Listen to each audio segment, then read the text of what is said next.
Hello, everybody, and welcome to the P1 Broadcasting Channel. You've got Murph, you've got Caleb Brashear, and you know what that means? It's Friday night and time for the AMA Archway Industrial Coatings Truck Series. Live right here on P1. It is the season opener of the 2026 AMA Archway Industrial Coatings campaign, and we are right here one more time at the Daytona International Speedway. And Caleb, we saw a dandy of a race last night. Talk to us a little bit about what we can expect tonight out of these trucks and how it's going to be a little bit different from the Xfinity cars that we saw last evening. Well, the first thing that is obvious, this race is slightly shorter than what we expected last night, 100 laps of 250 miles. Stages are slightly shorter. First and second stage are both 20 laps long. But that third and final stage will still be 60, so we'll still see some strategy. And then in terms of the vehicles themselves, obviously the truck is a little bit more down on power than the Xfinity cars around here, so a slightly slower lap time. But they do have that big buffer of draft that you see in the Xfinity series, so we'll see a lot of similar style racing in terms of what we saw last night. Yeah, to me, the big difference between the trucks and the Xfinity cars, the trucks tend to, in my view, don't move around as much. They still do move around, but not as much. They punch a much bigger hole in the air, and that's because the greenhouse is much bigger, and so the runs are a lot bigger, Caleb. And then finally, they seem just like a little bit more overall of a stable platform. You'll still see trucks jumping around, moving around, having a difficult time holding a line, especially when the tires get a little bit older. But it's not like the Xfinity cars or the Cup cars where you'll see them move a full lane involuntarily. Yeah, it seems to be a little bit more stable, whether it be aerodynamics or just mechanical grip around this 2.5 mile super speedway. But we'll see a lot of similar things from last night. You know, you'll see the big runs, you'll see a lot of patience throughout the field. But I'm excited for this one, Murph. I'm excited to get this race underway. You know, I most certainly am. I'll tell you, some other people that are excited to get this one underway, past pole winners, Anthony Monroe, Stephen Kirby, and Jeffrey Goodpaster. Goodpaster is in the field tonight. He won the pole here for the last Daytona truck race. Past winners, Kevin Grettenberger, Kendale Paul, and Mr. Excitement, Justin Osterman is the defending champion. The fastest qualifying lap, 51:191. That was set by Jeffrey Goodpaster last year. And to tell you what the difference a draft makes, you know what the fastest race lap was here last year, or the fastest race lap here is, Caleb? Well, I could see the difference here in my notes here. It is about a 5-second difference between a Q lap and a race lap. And that just shows like how much a big buffer these trucks put out. It most certainly is. And you're going to see the same thing you saw last night. There's going to be a difference in strategy. Drivers move to the back trying to stay out of trouble. Guys want to go to the front, get out, put their truck in the wind, and lead this thing. We're going to see a variety of those things as we get to 4 minutes to go. I am truly excited for this. We had a huge audience last night for the Outland Custom Arms Grand National Series. So excited for the AMA, Kendale Paul, and the Archway Industrial Coatings Truck Series. We're just about getting ready to run for the pole here at Daytona. So the question is, can these guys, last night we had trouble with guys running into each other. We had some bad bump drafts. We had some bad pushes. We saw a lot of cars get wrecked last night. Do you think this race is going to be any cleaner, Caleb? I think it's a bit of a lottery chance whether it is or not. I do think it is slightly easy. We talked about, you know, the trucks being slightly more stable than the Xfinity cars. They don't slide up and down as much. So maybe that will play a little bit of a factor. But I do find with the trucks, does seem to slightly, you know, draft better, and it does seem to slightly bump better than the Xfinity car, or the O'Reilly car, I should say.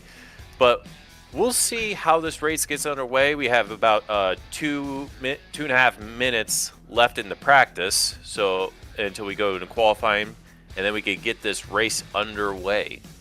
We most certainly do. You're looking at the field. They're on pit road now.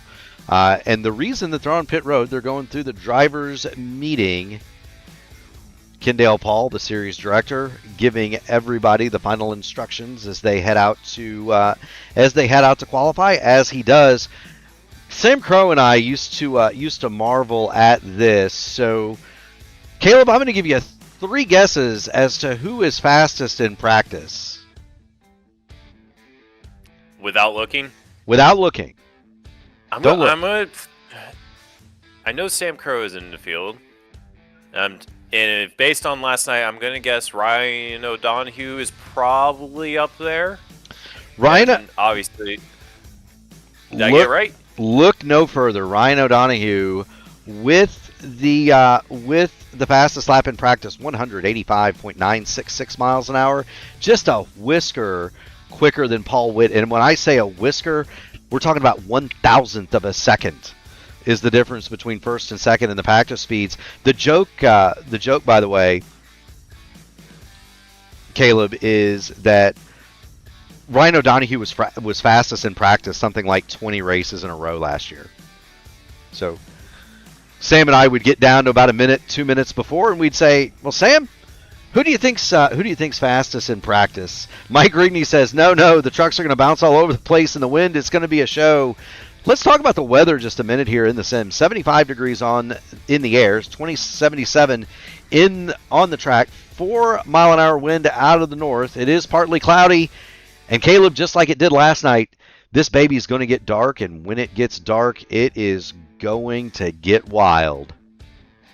Yeah, I think, and I said this in last night's race, I think that's when Daytona truly comes alive. It's such an iconic venue, iconic, racetrack, one of the most popular in the world, not just in the U.S., but in the world.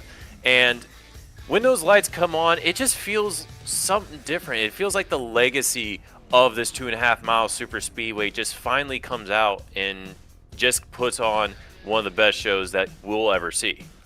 It most certainly does. Getting down now to time to look for a pole winner. Good crowd on hand. If you haven't already done it, make sure you smash the like button on the video, ring the bell, subscribe to P1 so that you can see all of our iRacing action. We've got something just about every night of the week, and we are ready to get this qualifying party started, Caleb. Who should we ride with? We rode last night with Ryan O'Donohue. Who do you think we ought to take a look at tonight? I think the clear answer is probably Mr. Excitement himself, Osterman. There, I think we should. I think it'd be a pretty good idea to ride on with him. Let's do that. So we're waiting on the session to change over to qualifications. And when it does and somebody lines up, we will do the same. It takes a couple of moments in the sim for everybody to get squared away and get back from practice into qualifying, and we do not have. Now we've got some cars going out. Osterman is not going out. Let's take a look at Sam Crow. And the reason I say let's take a look at Sam Crow, I do want to let everybody know that Sam is going to be shown a little bit differently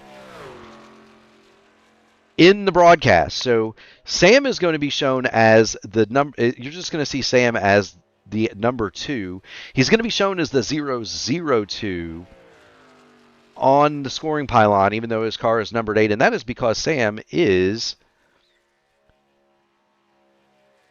my former color commentator, and so it did not change him. His name has not been changed, and so he's going to show his broadcast too. But that is Sam Crow. So just know that as you're watching at home. If you're looking for Sam Crow, he's going to be a 002 on the scoring pylon. Crow down the backstretch he goes, 176 miles an hour. Caleb, he's headed for turn 3 and 4. Yeah, and we said this last night, and we saw in qualifying last night. The strategy here around these 2.5 mile super speedways is kind of your first lap is your sacrifice lap. That is your get up to speed lap, even though you do have, basically a mile, mile and a half before to get up to speed coming off pit lane. However, your first lap is still just not going to be quite as quick. So what you'll see is a lot of the drivers will hold that high line the entire way around the lap for their first lap, try to build up that speed as much as they can, and then their second lap is their pedal to the metal lap, as we should say, and you'll see them hold this double yellow line as you see Sam Crow doing as he goes through turn number 3. He is. Sam is right down against that yellow line. We'll get out of the truck, and he doesn't have much more than a couple inches between his truck and that double yellow line all the way around. Sam Crow is going to come to the start-finish line. His second lap, 51.074, and that is going to vault Sam Crow to the provisional pole. How about that? Yeah, at the moment, it's going to be the Luke Mansky driver of Logan Edwards. As I said, Dan Witt actually bumps him down into third, but a lot of the drivers putting their laps in now, so we'll see the scoring pylon kind of jump up and down all over the place as drivers just get their laps in. We will indeed. There is Mr. Excitement, Justin Osterman. He's pulled the car out on pit lane, at least has Justin Osterman, but he's not making a move to get toward making a run, and I don't believe Justin Osterman is going to have time to make a lap. He's presented the car, but he's not going. He is not going to go out. We're going to have a look at Jim Duda in the number 13 winner last year in the AMA Archway Industrial Coatings Truck Series, and he is out on his second lap. So this would be Jim Duda's fast one. Yeah, we are also going to see Peyton Howell complete his second lap. He comes across the start-finish line now, and he jumps up to pole position there. He's going to knock Sam Crow to that outside row. Peyton Howell is going to be your provisional pole sitter at the moment with a 51.067. So that is a new name to the AMA Archway Industrial Coatings Truck Series, Peyton Howell, and that's one that I think we all are going to want to pay attention to. Peyton Howell enters this race with a 73.78 I rating.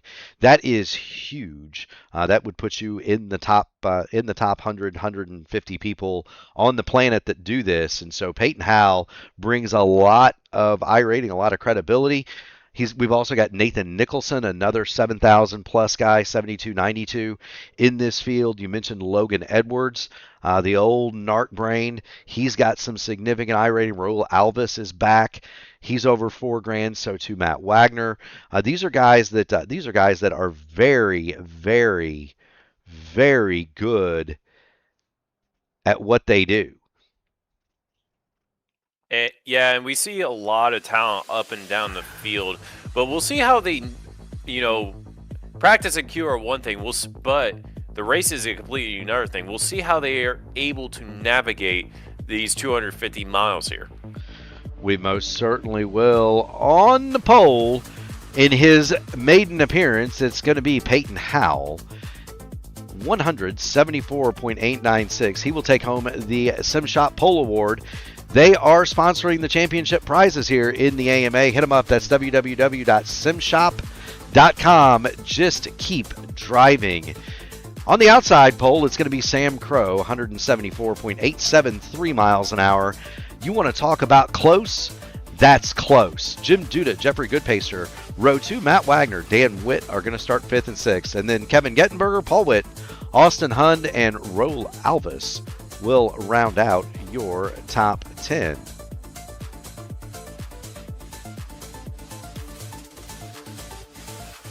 In 11th, Sean Roberts.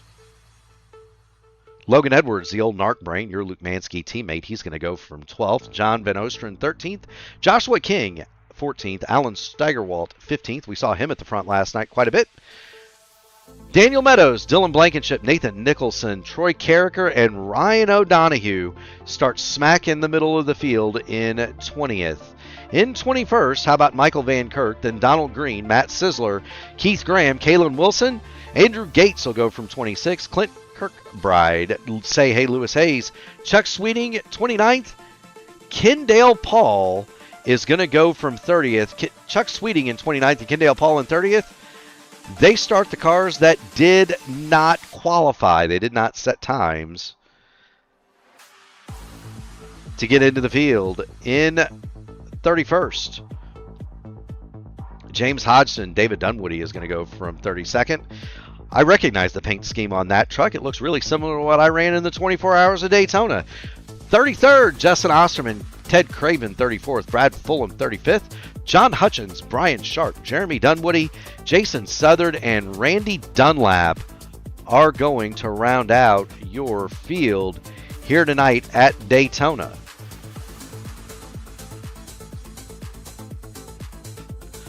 Lights are on. This is going to get fun, Caleb. I can't wait for this one. Yeah, and this a little bit different, start here, compared to last night. Last night, we were kind of starting when the sun was setting. Now we're starting when it's completely dark out, and we got the lights on here at Daytona. Just absolutely iconic at this venue as these trucks navigate the back straightaway. I'm looking forward to this one. We got 100 laps, 250 miles worth. We got three stages, 20, 20, and 60 are the laps for him. I'm really looking forward to this one.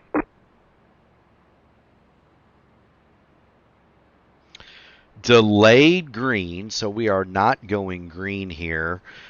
In the AMA Archway Industrial Coatings 250, just as yet the series wanted to make sure that they've got everything set and squared away. Speaking of Archway Industrial Coatings, they're a St. Louis-based flooring company, floor coating company that has been in business for several years. They do epoxy and urethane flooring solutions that withstand the test of time, all while meeting their customers' installation schedules and budgets. They're committed to doing the highest quality work at the lowest possible cost every time. If you're looking for industrial, commercial, restaurant, retail, flooring, or concrete repair at home, you found the perfect partner to get that job done now. Get ready to floor it with Archway. If you've got questions, you can see number 5, Sean Mott. He is the Archway Industrial Coatings representative here for the AMA Archway Industrial Coatings Truck Series. One more lap. And does that mess with you as a driver? Personally, me, not really. It just kind of, maybe this anxiety gets up a little bit, especially for a big race like this, a season opener here at Daytona. But in most case scenarios, you just kind of want to get the pedal down. But in my experiences, I've never really had, that anxiety of, the race is getting, or the caution is getting extended by one lap. The nerves get on you. But it might affect some drivers here, Murph. It could. We're looking off the back of the old narc brain, Logan Edwards here, iCoaching.co on the side of that, Luke Mansky Racing Esports Machine. He's ready. Known as more of a road course specialist, but he is a fine racer in just about anything he touches. There's Logan Edwards. I'm looking forward to seeing this man right here. Justin Osterman, Mr. Excitement, number 53. Keep an eye out on that truck. He finished second last night. He won this race last year. That's a man that knows how to get it done around Daytona in one of these iRacing trucks. Outland Custom Arms, Black Magic Studios on the side of that machine, and he is just about ready to rock as we get coming off of turn 4. And this time, we should be getting a green flag. One brief thing you forgot to mention with Osterman is he was also 2 laps down at one point and finished second. So anything can happen here, Murph. Anything can happen at Daytona. It usually does. 100 laps, 250 miles in the AMA Archway Industrial Coatings Truck Series. Peyton Howell leads them down. Sam Crow outside, and we are green at Daytona. Flag drops, and you see a little bit of advantage going to Peyton Howe as they go through turns number 1 and 2. But it looks like Sam Crow is going to be alongside him. Yep, they lined up. They're lined up going through turns 1 and 2, just like the start of this race. 2 by 2 by 2 by 2 by 2. There's really not a gap until you get back. There's not really a gap until you get back to about 20th spot.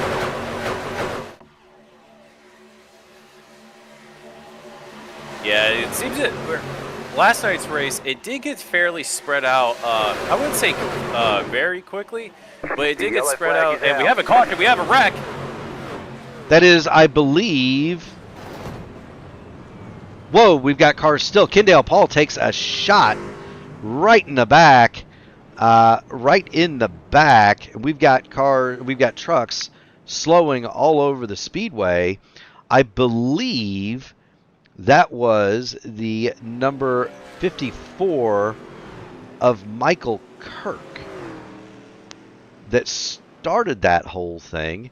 And there's Michael Kirk, and let's see what's happened to him. He's got the nose bent up just a little bit. It was maybe not Michael Kirk. Let's see what we can see here. It was indeed Michael Kirk. And looking at the incident, you'll see in the replay here, it honestly just looks like a bit of miscommunication between him and Wilson, the number 41 there. And it just created a chain reaction early on in this race. It most certainly is, and you see Kirk go around. He noses the front of that truck into the fence. There's no huge damage there. The 09 of Keith Graham is going to go around. You're also going to have, I believe that's the 13 truck of Andrew Gates. He gets it sideways. They make some contact, but watch Kendale Paul. He's in the back. He's trying to stay out of trouble, and he just absolutely gets clouded in the rear end by the 32 of Jason Southard at the back of that incident. Everybody else is going to make it through unscathed, and we are under caution. The leader out of all that, by virtue of being ahead at the time the caution flew, well, that's going to be Dan Witt. He's going to lead Jeffrey Goodpaster, Paul Witt, Peyton Howell, and Roel Alvis as we head under our first caution of the evening. Caution flags in the AMA are brought to you by Admin Box. Race control at the touch of a button. If you're a race controller, visit adminbox.com, www.adminbox.com for your race control box. Solid investment. I've got one right here. It's a huge help. They've got broadcasting tools on that too. If you're a broadcaster, it's a pretty neat piece of kit. Yeah, we see a couple cars coming down pit lane here. Most of them are repair and damage, but it seems like Ryan O'Donohue also came down pit lane, as well as Lewis Hayes. It didn't seem like either had damage, so they might have just came down just to top up on fuel. These cars can easily go over 20 laps on fuel. However, it's not always a bad idea just to take that little bit extra under a caution stage. You know, it's not. The more fuel you take now, or the more fuel you have on board now, the less that you have to take later. Ryan O'Donohue, James Hodgson, and there's the famous Ford-facing 88. And we call him that because the 88 on the top of that truck, Caleb, it faces forward instead of it being facing to the left like you would normally see it in NASCAR racing. James Hodgson faces it toward the front. So flat black cat on the side of that truck. Good looking truck for James Hodgson. He has just made a stop. Trucks that came on to repair damage: Michael Kirk, Kendale Paul. They were under a minute in their pit boxes. Keith Graham, Andrew Gates, Brad Fulham, and Jason Southard all spent more than a minute in their pit boxes. Nobody lost a lap though. Yeah, everybody's able to remain on the lead lap. 40 drivers. Absolutely. Actually, 3 more. I believe it's 3 more than what we had last night in the Grand National Series. But we still have all 40 of them, despite that first caution. You know, maybe some are already showing their battle scars, but no harm, no foul so far in this race.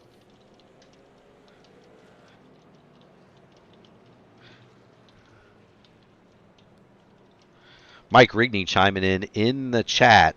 Mike Rigney said, that the DVD Motorsports guys, that is Sam Crow, Ryan O'Donohue, Say Hey Lewis Hayes, part of that group, that they were wanting to stay in the back and just stay out of trouble. And if you remember, that was the winning strategy last night, Caleb. Yeah, it did seem like it was going to go that way at first. We got a lot of late stage cautions, and then we got a short. I believe it was like a 5-lap run to the end, and you saw just a little bit of chaos all up and down the field. So we still got a long ways to go here, and nothing is guaranteed in racing. And we'll see what happens throughout the duration of not only the rest of the stage, but also the rest of this race. We most certainly will. Do thank everybody for tuning in. If you haven't already done it, make sure you hit the like button on the video, ring the bell, subscribe to P1 so that you can see all of our high-quality iRacing broadcasts. You're watching the AMA Archway Industrial Coatings Truck Series live from virtual Daytona International. Dan Witt and Jeffrey Goodpaster are going to be your front row. Then Paul Witt, Peyton Howell, row 2, Roval Alvis, Matt Wagner on row 3.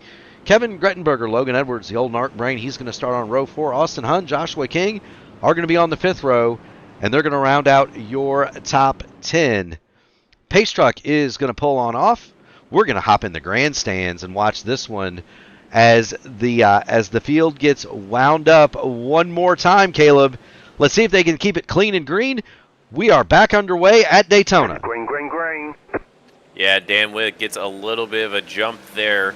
Or doesn't actually get that much of a jump. Jeffrey Goodpaster is getting pushed by Peyton Howell on the outside line, and they're able to go to the bottom there and take the lead away Dan Witt, who started in the front of this field. They are indeed, and you look at them, you're watching from where you'd see the race if you were in the infield at Daytona. These trucks come down the back straightaway. The number 34 of Jeffrey Goodpaster leads the inside line. Peyton Howell with that 73-78 I rating. He is on the top, and he has a train of 4 trucks, followed by Matt Wagner, Roval Alvis, and Kevin Grettenberger that are in line behind him. Yeah, Peyton Howell started a little bit further back on the restart, but he immediately finds himself back in the lead of this thing. He's getting a push from that outside line there. And it seems like we saw the lanes kind of ebb and flow last night, but they seem like they're going to be slightly even, but it seems like that bottom line isn't really working as well together as the top is right now.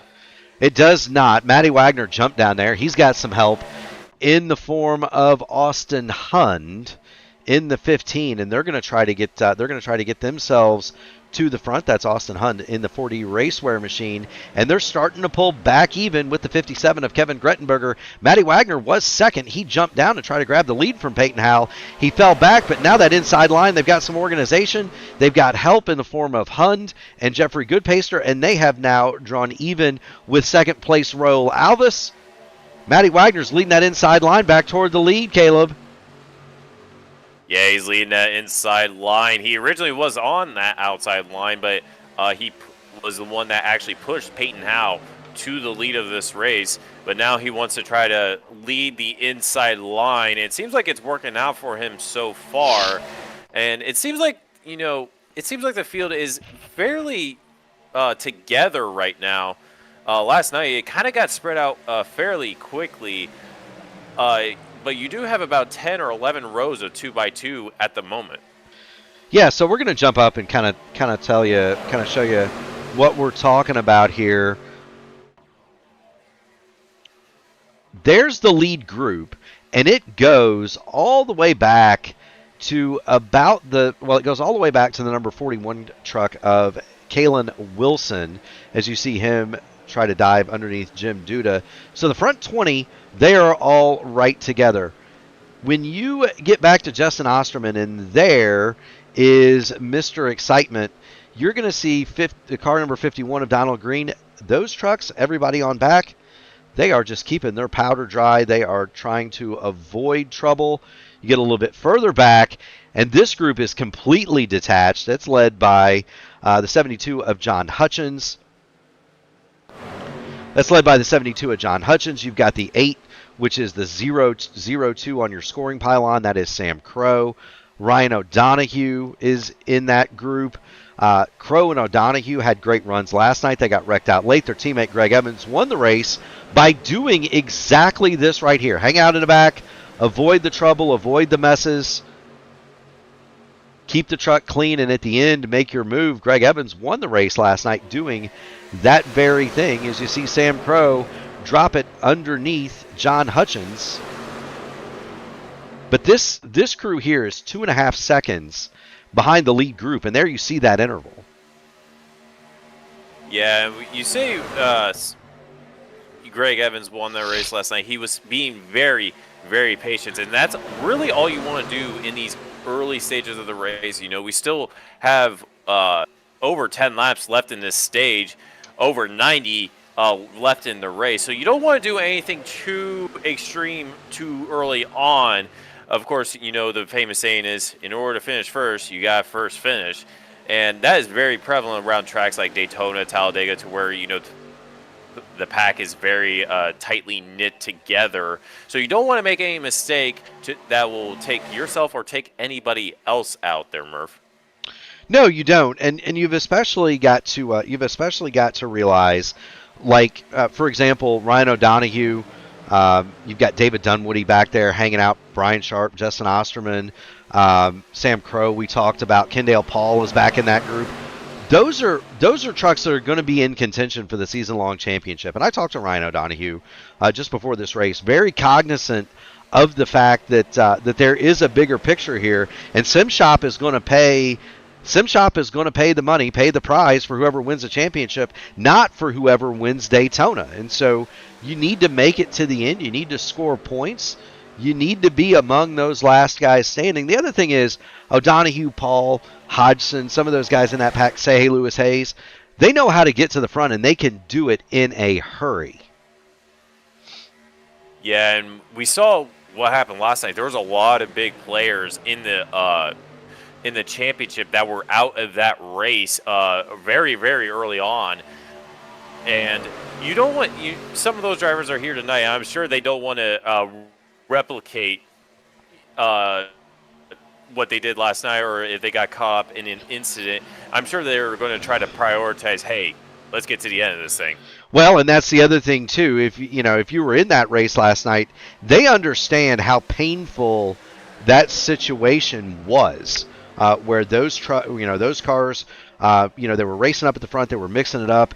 Guys got turned around, guys got crashed before they really had a chance to fight. And there were a lot of contenders that wound up with damaged race cars through no fault of their own. And they would love to not have that happen tonight. Matt Wagner has finally led that inside line back to the left rear quarter panel of Peyton Howell. Peyton Howell has been the leader for most of the early going here, but Matty Wagner, he's going to make a bid from the inside, and he's got a lot of help. The inside is now a little bit more organized than the outside, Caleb. Yeah, he's got Austin Hunn, the number 15 there, pushing him along, and they're trying to get past that outside line of Peyton Howell, and it's going to be ebb and flows. Sometimes, during certain portions of the race, the inside line will be faster depending on how well they're working together. Sometimes that outside line is going to be faster. And it all depends on how well they're able to work together and just how the conditions of the trucks around them are. Absolutely. So do want to thank everybody for tuning it in. If you haven't already done it, make sure you hit the like button on the video, ring the bell, subscribe to P1 so that you can be notified of all future iRacing action here on the P1 Broadcasting Network. You are watching the AMA Archway Industrial Coatings 250 live from the virtual Daytona International Speedway. Peyton Howell is your leader. He is on the outside line. He's got help from Ro Alvis up there, as well as the 57 of Kevin Grettenberger, a former winner here, or former pole sitter here, rather. The inside line, Matt Wagner, Austin Hund, and Jeffrey Goodpaster, and they look like they just started this race, and you can see the group in the background that's being led around by Sam Crow. From 23rd on back, they're saying they want no part of this. They're just going to keep the powder dry, keep the fenders on the truck, and live to fight another day as we get down to 6 laps to go in this stage, Caleb. Yeah, personally, I would at least want to stay in the draft. They are massively outside of the draft range, but they still have a very long race to go. We still do know that there will be 2 stage cautions, so it's not like it's the end-all, be-all if they decide to hang back and play it safe here at the moment.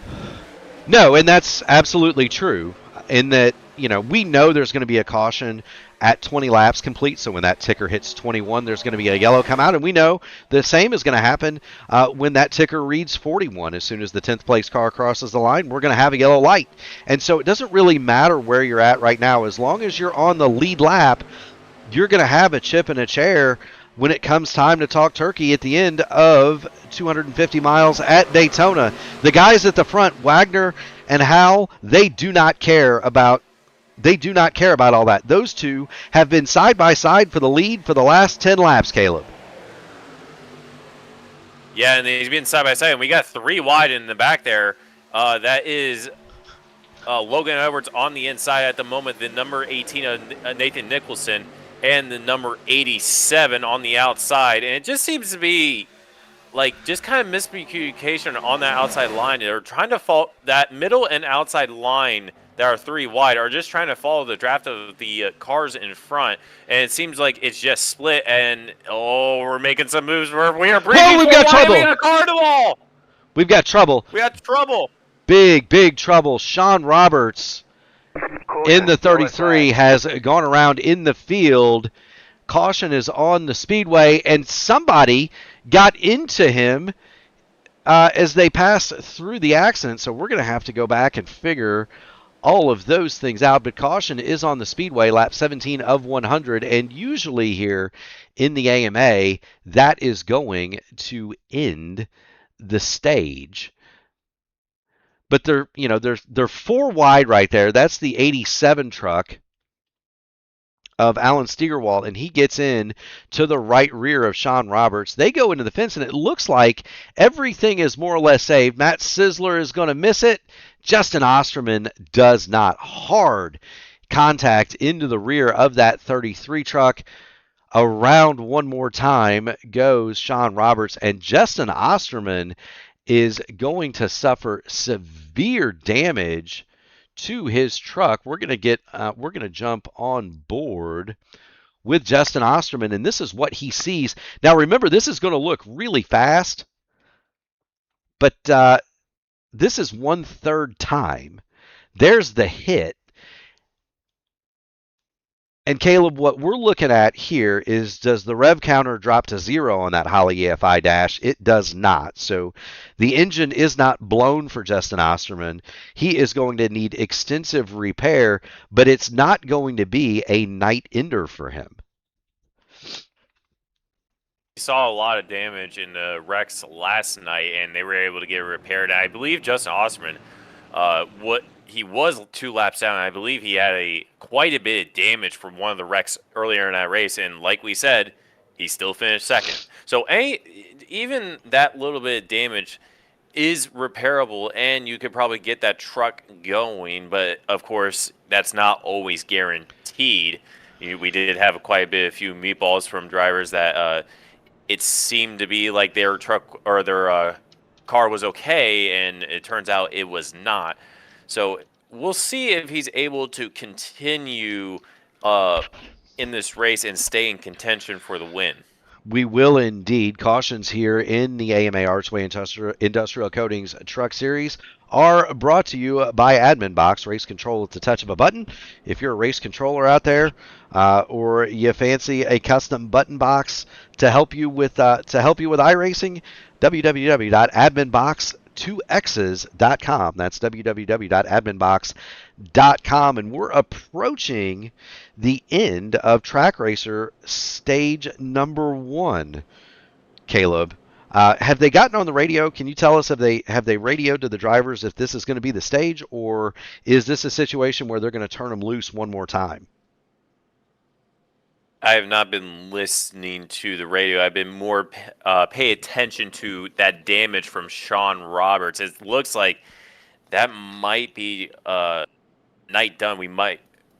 He did take a hard hit into that outside wall and kind of got collected by quite a few number of trucks there, but it seems as though he's probably going to have to go a couple laps down here. He's already one lap down. He's been in the pits for a little. He's been in his pit box for a little less than 3 minutes, coming on 2 minutes 50 seconds, and you can see at the rear of that truck up to the axle. Well, it no longer exists. The front is crumpled in too, but the back of that truck is more or less toast. And there's the front. Yeah, to answer your question, even though it wasn't radio communication, the caution has been extended by 4 laps. So I'm going to guess they will not get back to green before the end of this stage. They will not. So there is a rule in the AMA that if a caution happens within the normal time period that it would take to get back to green, and usually in iRacing that's 4 laps, right? You've got 1 lap of pacing, pit road opens, then the lucky dog, and then the green. So 4 laps is normal in iRacing for a caution. If we're within that time window to a stage, they will close pit road, and the cars will circulate under caution until the stage is reached, and that's to prevent essentially what amounts to another caution, right?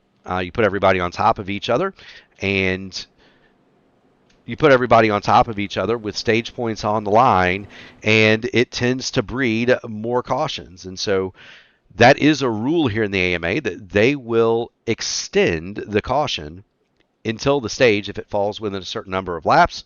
That was a rule that was under quite a bit of scrutiny last year in the AMA Archway Industrial Coatings Truck Series, as well as the Outland Custom Arms Grand National Series. They have since codified it. If it's within the window of iRacing being yellow, so 4 laps, they will extend the yellow to cover the stage, rather than it being at steward's discretion. Matty Wagner will be flagged as the winner of Track Racer Stage number 1 in just a couple of laps. Stage break number 1 is brought to you by Track Racer. If you use promo code !REF=123 at the end of the web address for trackracer.com, you will get 5% of your order added to the AMA purse. And so I'm going to plop that web address right into the chat so you guys can take a look. That's trackracer.com. If you go use that link, 5% of your order goes into the AMA prize pool. That's trackracer.com. For your sim rig needs, you can go to Sim Shop, get yourself a wheel, go to Track Racer and get you a rig. You can get admin box, right? You can control the races. We've got it all covered here, Caleb. Yeah, we do. We got pretty much like everything under the book. We got everything covered, all the bases covered when it comes to this sort of stuff. We are on lap number 20, so we are technically at the end of this lap, at the end of this, or the end of the first stage here. Matt Wagner, as you said, will be the stage winner. Peyton Howe behind him. Raul Avis in third.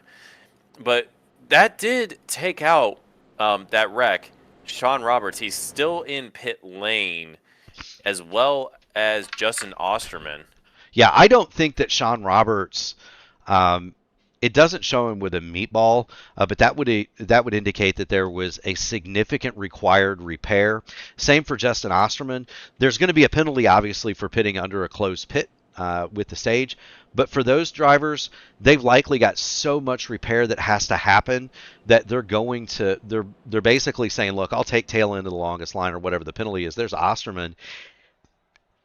Excuse me, and you can see the nose on that Chevy Silverado is absolutely cooked stove in. The front tires are out of alignment, so it's going to require significant work. Sean Roberts, if we go back and look at him, they've got the rear television panel back on the back on that machine, Caleb, but it's going to take a lot of work to get that one fixed for certain sure. Yeah, it's going to be quite a while. He's probably going to go, I probably at least a few more laps down on top of this, as the field is actually going to come out and lap him again as they're crossing the start finish line now. That is going to be the stage, and so the next time around, the pit lane should open, and everybody should be able to come get pit work done. Justin Osterman comes back out onto the track. He is going to be 2 laps in arrears, and unfortunately for Osterman, he was 2 laps down last night, but unfortunately for Justin Osterman, he didn't beat the pace car out, and so he's going to be 1 lap down. He is not going to get back on the lead lap with the next stage break, so he's guaranteed to get 1 of those back, but maybe not 2 if this thing stays green, and that could spell the end for Mr. Excitement, Justin Osterman. Do want to thank everybody for tuning it in. If you haven't already done so, we have a big audience for this one, Caleb. If you haven't already done it, make sure you hit the like button on the video, ring the bell to subscribe to P1. If you've got a question for the broadcast, by all means, put it in the chat. We'd love to talk to you out there. Do want to thank our sponsor for the series, Archway Industrial Coatings. They are paying the bills after all, Caleb. Archway Industrial Coatings is a St. Louis-based floor coating company, and they've been doing that job for a pretty good long while. Epoxy, urethane flooring solutions that withstand the test of time, all while meeting their customers' installation schedules and budgets. They do the highest quality work at the lowest possible cost every time, whether it's industrial, commercial, restaurant, retail, flooring, or concrete repaired home. You found the perfect partner to get the job done. Get ready to floor it with Archway. That's archwaycoatings.com. If you need a new concrete floor and you're somewhere in the Midwest, do it. Matt Wagner is chatting at us in the chat from the lead of this race. How about that, Caleb? You don't see that every day.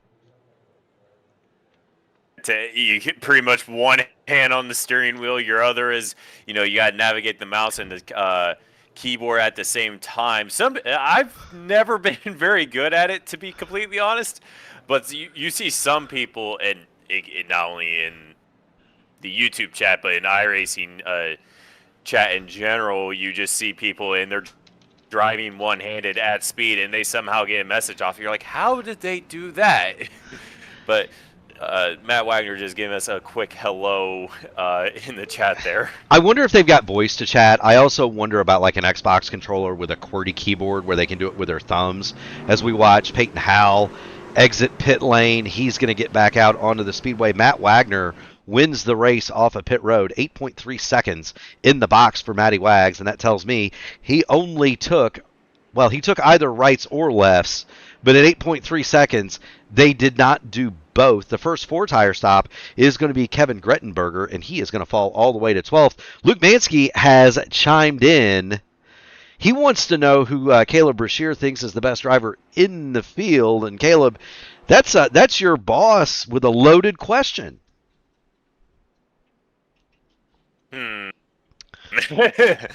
we gonna go. I think I'm contractually obligated to say a certain driver that may or may not also be my teammate, but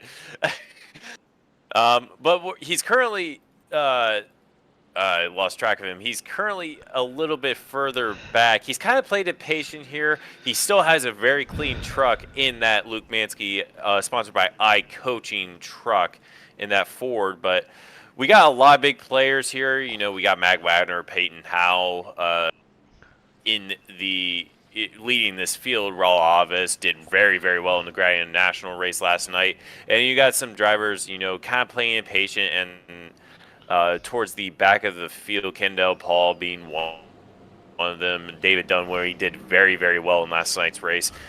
He's kind of playing it safe at the moment. So we really haven't seen, if we're talking about the best driver, we really haven't seen too much yet. We really haven't seen a lot of the big names make some big moves like we did towards the end of last night's race. But but we will eventually see that as, I believe it's 1 to green here, Murph. It is 1 to green, so we're going to get lined up. Remember, there is another stage break at lap number 40, so when the scoring pylon reads number 41, they've completed 40 laps, and the caution will come back out. For the end of Stage 2, Stage 2 is brought to you by Blackmagic Studios. They're a small operation dedicated to high-quality iRacing paints and wraps for any car that you can throw at them. If you visit them on Discord or Facebook, you can get your next high-quality Blackmagic Studios paint. And I can vouch for that. You've seen the Blackmagic Studios paint on my Indy cars. You passed me on many of occasion there, Caleb.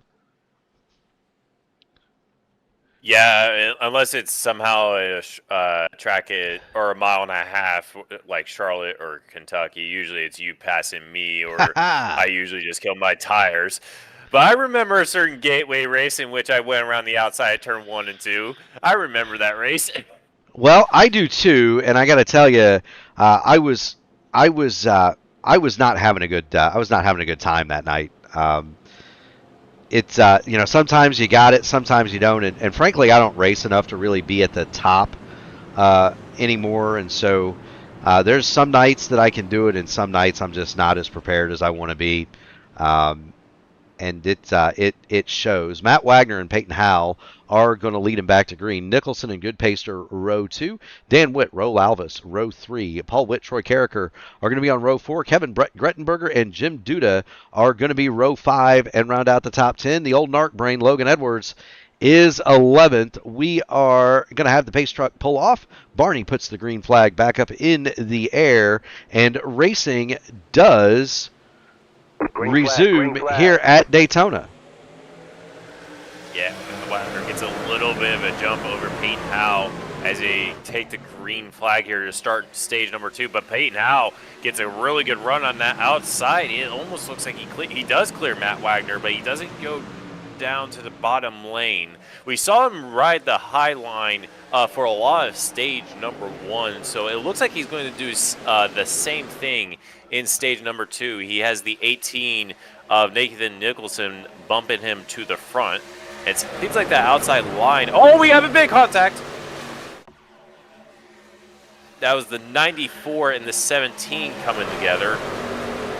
Now, I was about to say that it looked like that outside line is a lot more formed than the bottom at the moment, and you obviously see that as there is a giant gap between the outside line and the bottom line.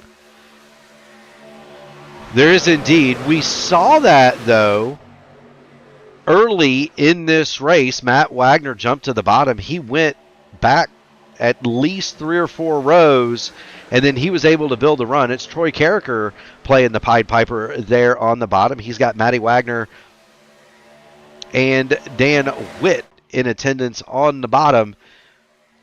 Peyton Howell and Nathan Nicholson, combined iRating 14,600, have found each other at the front of this field, and they've got Roval Alvis, who we saw run very good last night in the Outland Custom Arms Grand National Series. He's coming to the front as well, and now Matt Wagner and Troy Carricker have reached the front. So it took them about 2 laps to get everything wound up and going back in the right direction. Do want to welcome Dakota to the chat. He says, let's go. We are clean and green so far through the opening portion of Blackmagic Studios Stage 2, Caleb. Troy Carricker is bidding for the lead.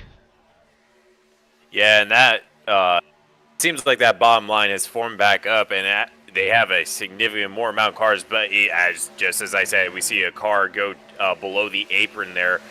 But it seems like they're a lot more formed than they were at the start of the stage, as we see Troy Carricker trying to take the lead of the race on that inside line. He's getting a really good bump as they come to the start-finish line here. He is. He's got Matt Wagner pushing him. Carricker and Wagner both teammate-less in this race. Those are 2 independents. Carricker and Wagner are both in the Discord. They are in separate rooms. Cars that are working together And you need teammates around here sometimes. The Black Magic Sin team, that is Ted Craven, Brian Sharp, David Dunwoody, Randy Dunlap, Justin Osterman, and Jeremy Dunwoody. Danger Close Racing, you've got Andrew Gates and Donald Green. DBD Motorsports, Ryan O'Donohue, Lewis Hayes, and Sam Crow. Mike Rigney is spotting for that group. He is in there as well. Interstellar Esports, Jason Southern, Michael Kirk, John Hutchins, Kendale Paul, and James Hodgson. Kevin Grettenberger, Matt Wagner, and Troy Carricker are all in rooms to themselves, and so they're in the Discord, but they're not talking to each other, and it doesn't matter. They have gone to the front. Nathan Nicholson has dropped to the bottom, and he's going to try to lead that line. And you think that's a situation where Nicholson might have gotten too hot?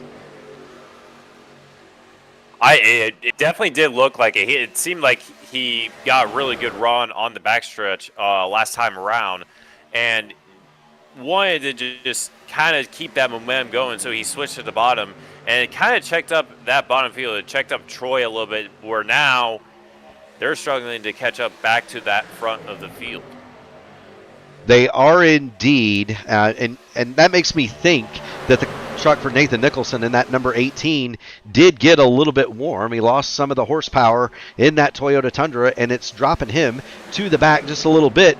Your buddy Logan Edwards, the old narc brain, he's moved himself up into the 4th spot in that top line.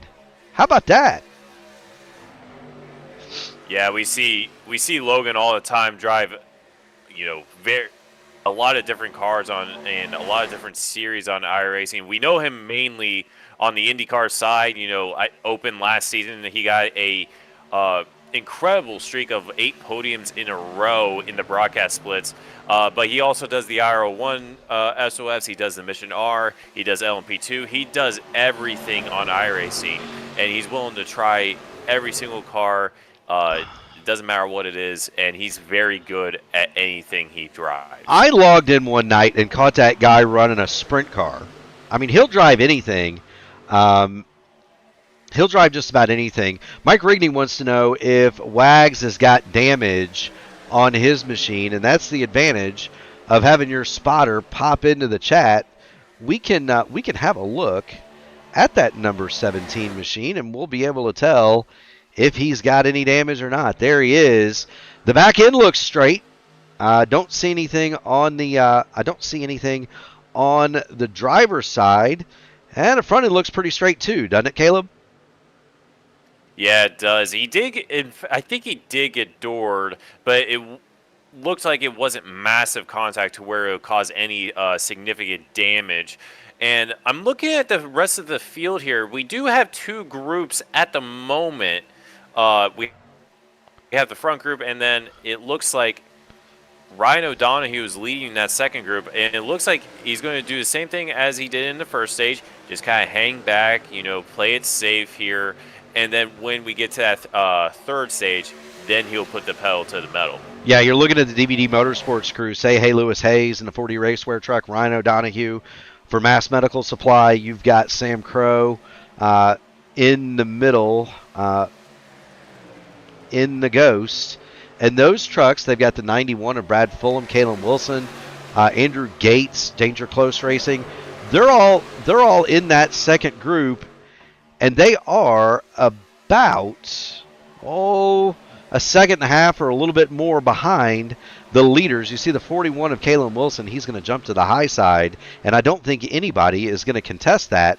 We are 32 laps in to this 100-lap event, just about 1/3 distance down. We've got 9 laps until the caution flies for the stage break.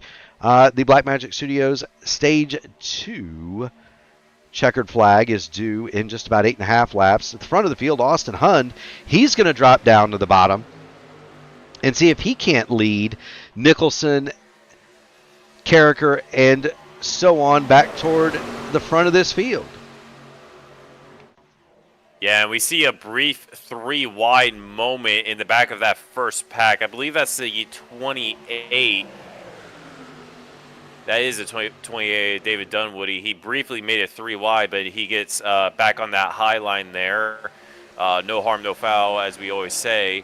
And it looks like we see a bit of side draft in here. We really haven't seen that at all throughout the course of this race, this is kind of the first time we've seen aggressive side drafting. That was from Raul Avis in the outside row there.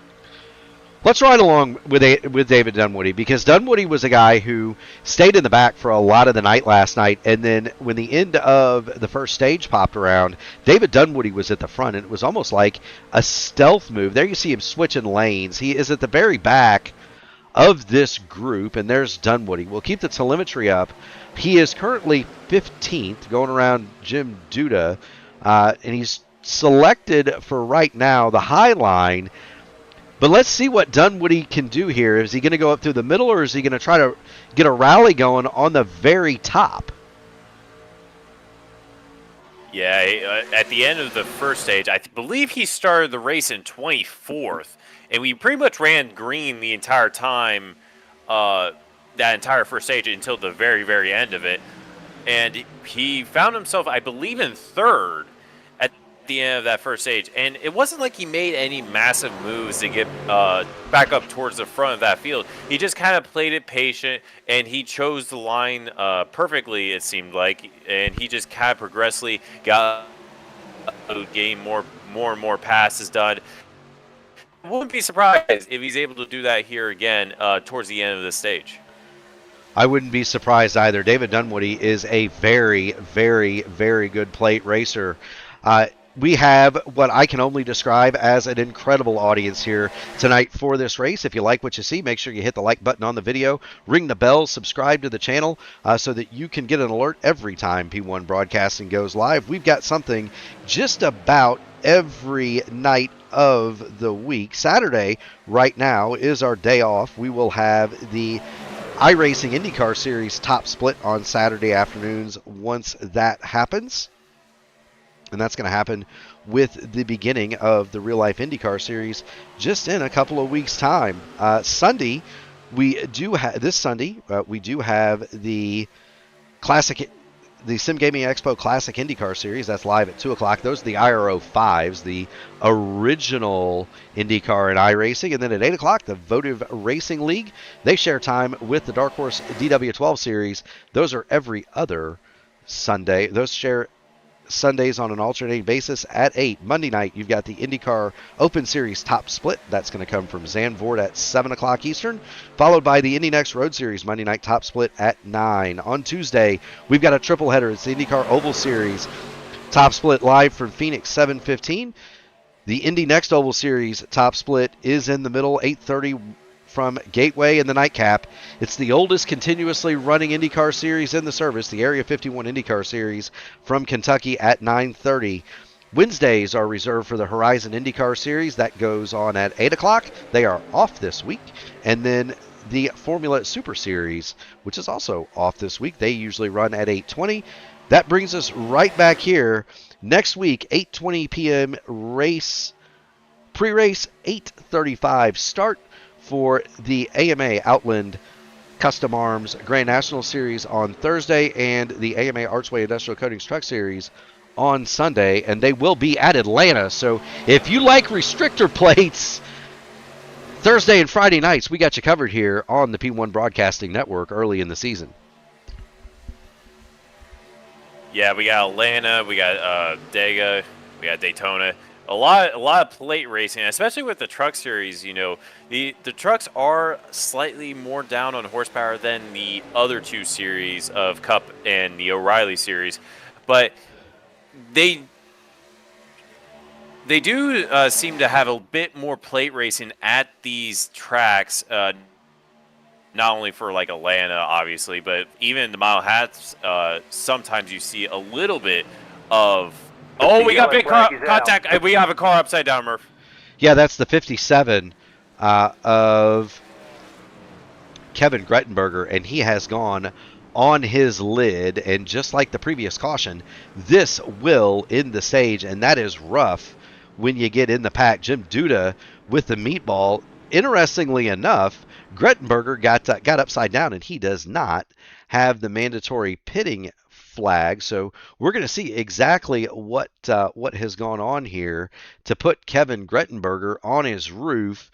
And he got 3 wide with Logan Edwards and the 18 on the bottom, all heck breaks loose, and that's the 15 of Austin Hund. He takes a tumble. He goes around. It looks as though Logan Edwards may have driven under Grettenberger. Wild accident. David Dunwoody is involved. The 34 of Jeffrey Goodpaster is involved. Jim Duda hits very, very hard, and Jim Duda is going to be rewarded with the meatball flag, and that is one that I want to see from inside the car. Jim Duda has sustained a big time accident here at Daytona, and we're going to get on board. We're going to get the we'll get the scoring pylon out of the way so everybody can see. And poor Jim Duda, you cannot see very much in these cars, and we've got an advantage here. We're at eye level with what would be the passenger seat, and there's just nowhere for him to go there, Caleb. Yeah, a lot of cars were involved in that accident, and it almost resembles it pretty much was the big one to end this stage. Uh, as I'm looking at the replay now, you see a kilometer of about 8 cars in that outside fence as they went through turn number 3, and even more on the bottom. And it it just seemed to be what kicked it off. Just seemed to be 2 cars just wanting to go into the same place at the same time, and just again a little bit of miscommunication between the two, and unfortunately it had to end in a big one style wreck. But it seems to be Watch this. We're yeah, on board Austin Hund. Watch this. Here he goes. He is over, and there goes Logan Edwards. Drove under him. Logan Edwards drives under. I believe I got that right. Drives under the upside down car of Austin Hund. This is going to be from Logan Edwards because he was involved in the middle. He's the car that gets squeezed down from Grettenberger into the 18 of Nathan Nicholson. And watch this. Wow. Logan Edwards might be the luckiest man in Daytona tonight. Caution is on the speedway, and that's going to end the stage for the Blackmagic Studios stage number 2. Roel Alvis is going to be your stage winner. Peyton Howell, Logan Edwards, Nathan Nicholson, and Troy Carricker are going to be your remainder of the top 5. Blankenship, Wagner, Meadows, Hund, and Joshua King round out the top 10. And give a call down to Austin Hund. He was upside down during that caution. He's going to finish 9th in the stage. How about that? Yeah, he's going to finish 9th. Unfortunately, he has quite a bit of damage to go along with it there, Murphy. I would be surprised if he didn't sustain that much damage. He was upside down, of course, but he's still able to pull off a top 10 to end this stage, and that's going to be really, really important. Yeah, I mean, he's going to get the stage points at least. That's another truck that is going to run the full season schedule. We had a question, and I was looking at the answer to this.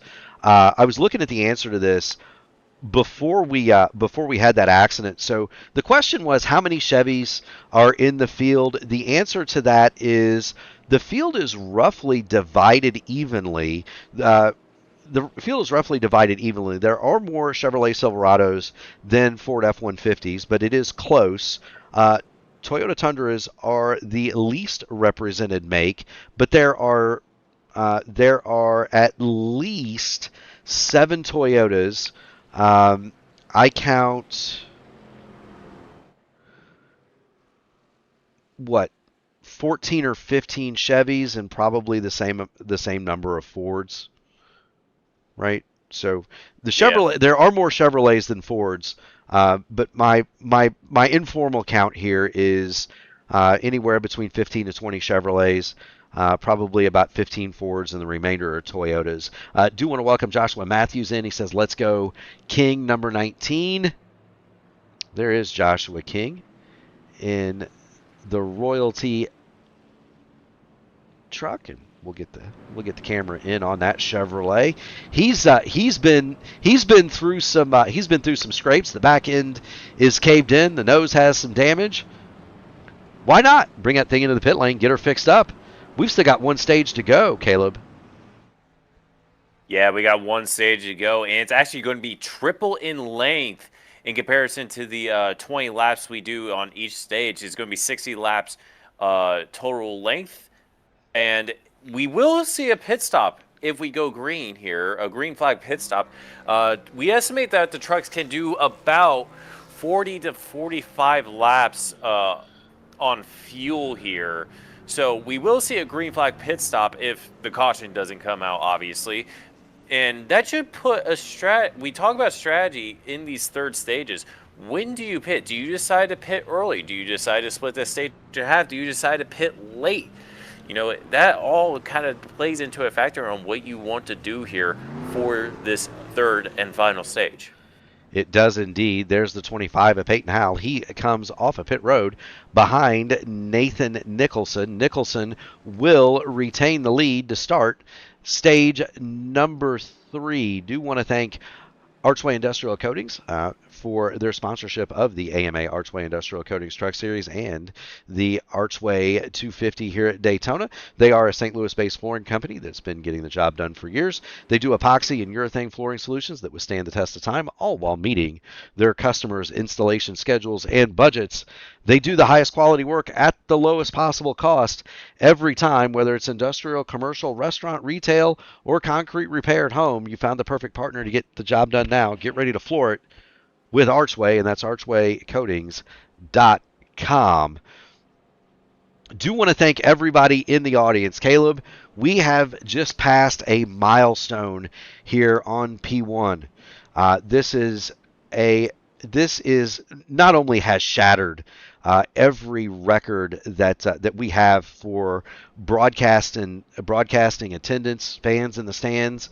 We just went over 10,000 views for the Archway 250 tonight. The counter stands at 10,269 at this very moment. We do want to thank everybody for tuning this in, watching the race tonight. If you haven't already done it, do the competitors, do our channel a solid, hit the like button on the video, ring the bell, subscribe to the channel. We are edging ever closer to 2,000 subscriptions, and that is a huge fill up for us too. And so we thank everybody for tuning in. Great crowd tonight. Y'all have been awesome in the chat. But just wanted to point that out. 10,000 unique views for this race, and we're not even halfway yet. Yeah, we're not even halfway. We'll see some strategy. We'll see what people really came here to watch this third and final stage. You know, the first two stages were a bit patient. You know, we did have a bit of carnage, we'll say, in those first two stages. Now, the third and final stage, you know, gloves are off. Pull the jersey over the head. It's go time, baby. You and I are both hockey fans. We like that. We like the drop the gloves, pull the jersey over the head. I wore today to work one of my favorite hockey jerseys, and I'll let you guess what it was, Caleb. Is it the 69 Shore from Shoresy? It is not. Subway Blueberry Bulldogs? Oh, I'm surprised. Honestly, I was expecting that to be your favorite. But let's see. I honestly don't. That would have been my only guess. That would have been my only guess, Murph. I broke out the number 96 Charlie Conway District 5 jersey today. Oh, that okay. That one's sick. That's sick. From the D1, I'm guessing the original movie. The original Mighty Ducks, green with yellow trim, the duck on the front. The NHL team named after the movie. How about that? But yeah, I had the Mighty Ducks jersey on today, complete with the fight strap. That's absolutely incredible. But you know, we both love hockey, but we both love racing, and we're about to go green here at Daytona. Nathan Nicholson is going to lead them off here, and their green flag. We are back under green. There were roughly 10 trucks involved in that accident with varying degrees of damage. As we look at it, Goodpaster, Hund, Osterman, and Dunwoody are all 1 lap down. They are running. Brad Fulham has withdrawn his truck. He has parked it for the night. Sean Roberts is still circulating out there 4 laps down.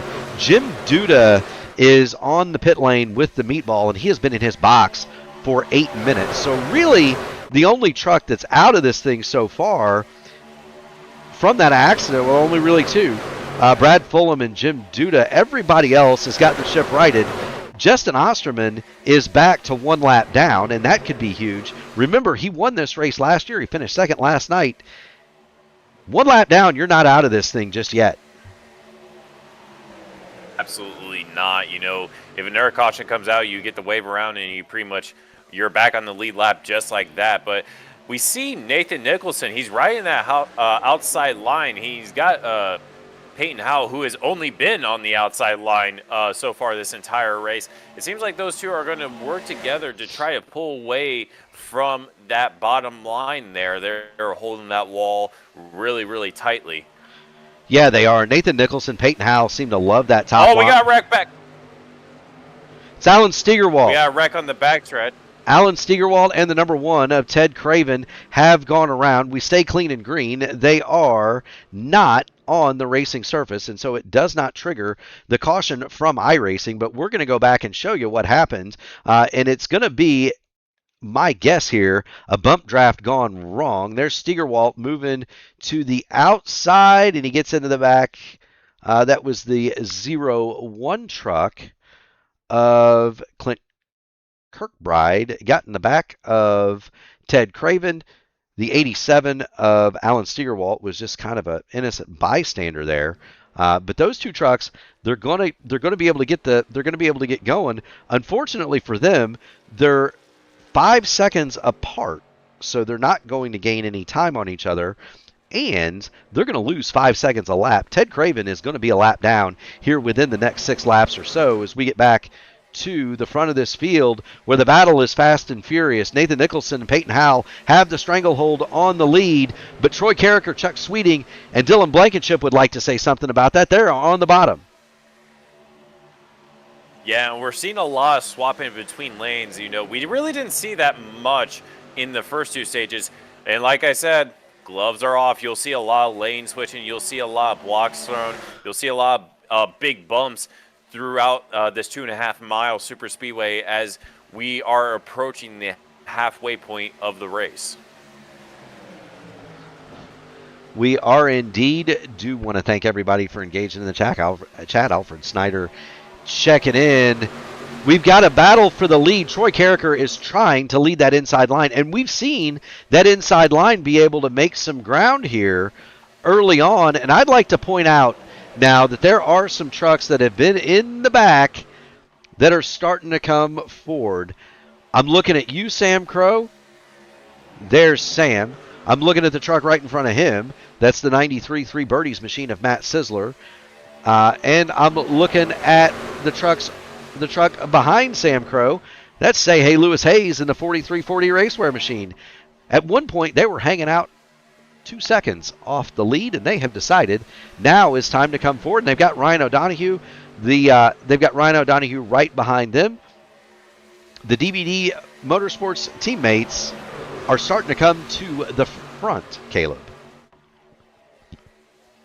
Yeah, you'll see all the drivers start pushing now. We still do have to pit here, so I wonder if some drivers are going to try to get to maybe an alliance or teammates to try to pit together, but we still do have a pit stop in this 3rd stage. Like we said, about 40 to 45 laps you can do on a fuel tank around here.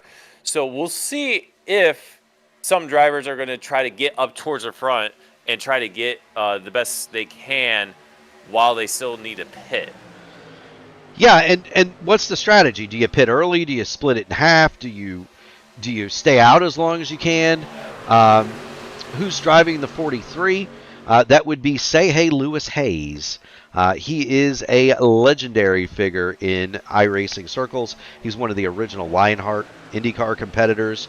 He has been around pretty much since the beginning in the sim. He is very, very, very good. And it is no surprise to see him, along with his teammates, beginning to surge forward here as we get down to time to decide this Archway Coatings 250 here at Daytona. The top line they don't seem to be able to get enough momentum going on the bottom to really clear Nicholson and Howell on that top line, Caleb. Yeah, it honestly has kind of been the story of this entire night. It seems like that top line has just been the dominant line the entire night. That bottom line hasn't really gotten a good run throughout the duration of the race. As we get to the halfway point, we are 50 laps to go here. And I wonder if that will be the same if we get a short run to the end here. I don't know, and I don't pretend to be an expert at racing these trucks. I do own a restrictor plate win in this series, Talladega, 2 years ago. I drove my truck that was painted like a chicken, avoided all the trouble, and wound up in victory lane.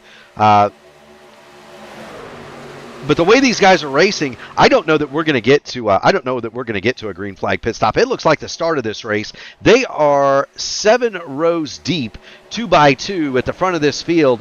Everybody wants to be a part of it. Kendale Paul in 24th is the last car in this train, and let's jump aboard Kendale Paul.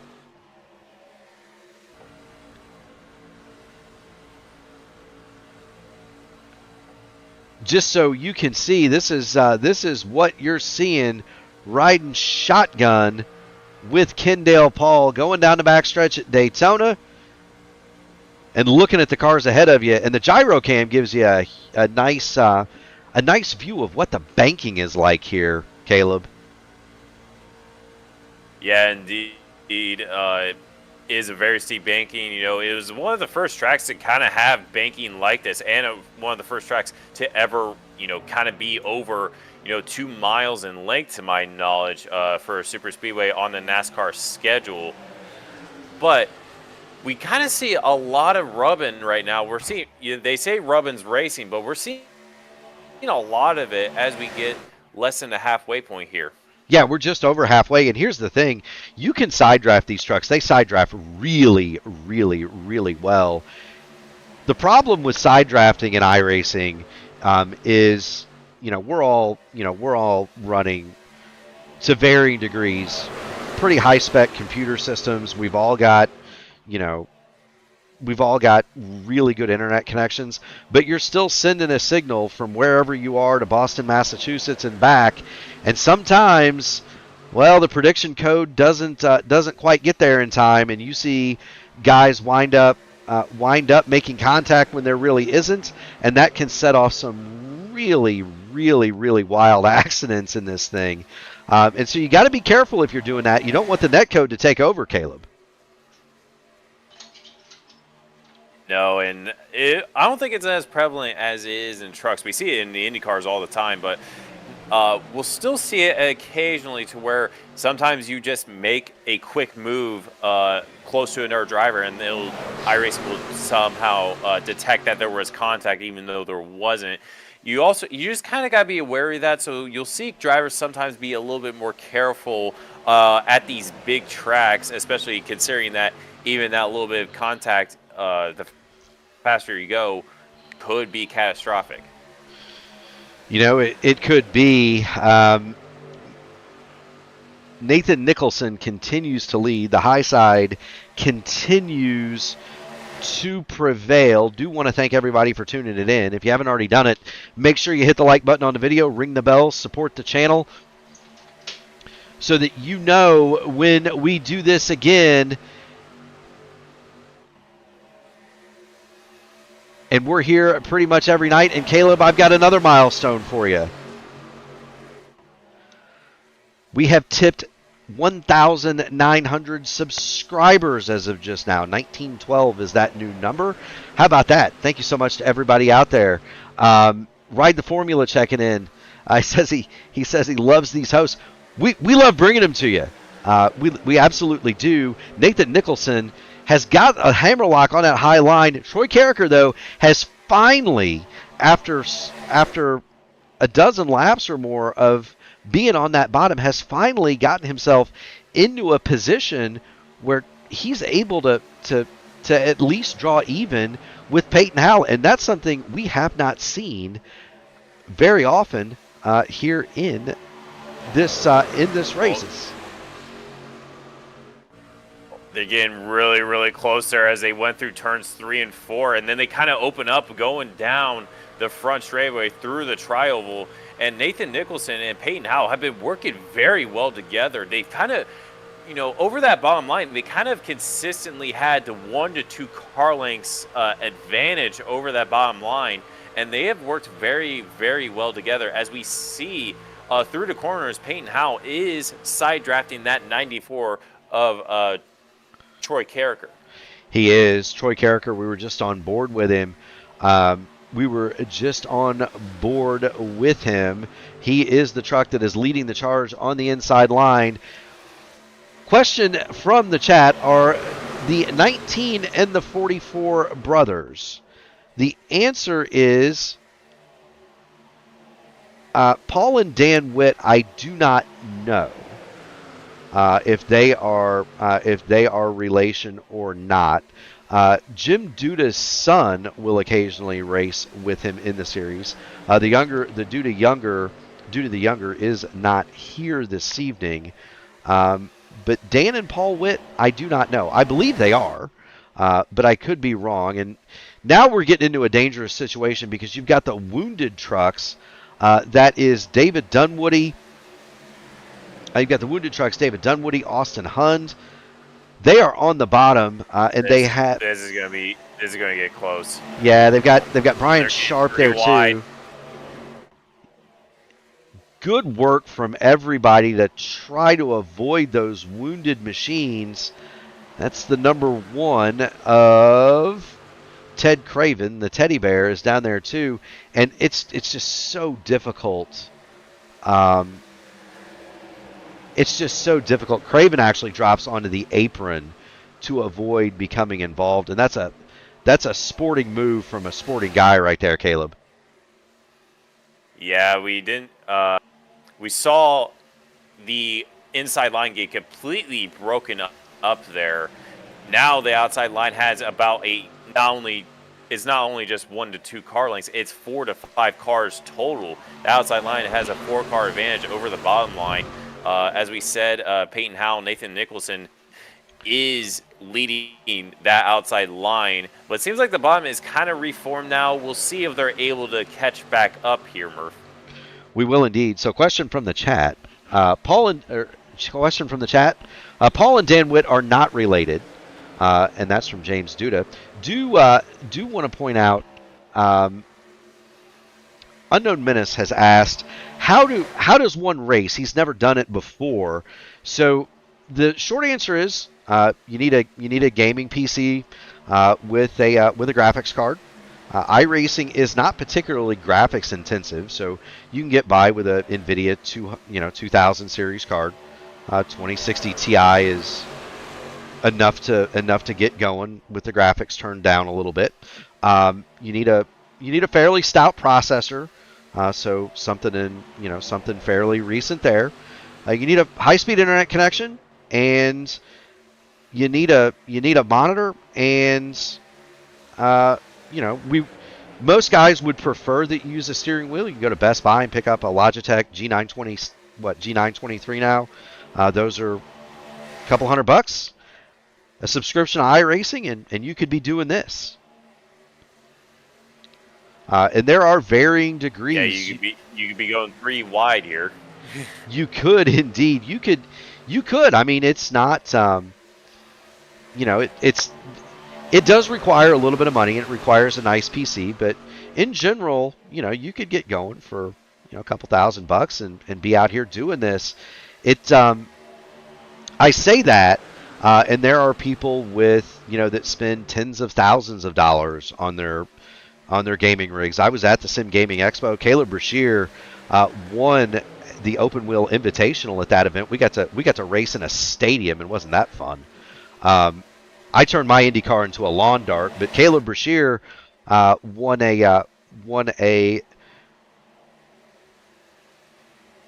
Gomez Sim Racing Industry steering wheel that is worth more than my street car. So you can spend as much money as you like doing this, but the barrier to entry really isn't all that much when you talk about high end gaming for sure.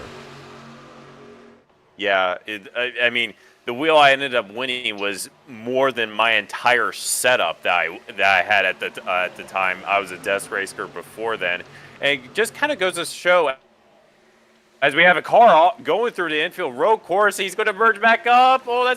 He misses everybody. It is going to bring out the yellow flag, but threading the needle there, Murph. It's going to be a yellow flag, and it's Donald Green hard in the outside wall. There is another truck there that is the 32 of Jason Southard, but Donald Green has done that number 51 no favors, and we're going to find out exactly what's gone on. There is a big crash. Kendale Paul is involved, and we're going to have to go back because this is back in the pack that is trying to stay safe back here. They're being led around. They're being led around. Well, no, this is at the front. But Donald Green, there he is. He's going to take a push from Matt Sizzler, and he gets down on the apron. And watch this wildness as it occurs. Donald Green is going to go down the pit lane, the pit exit for the road course here at Daytona.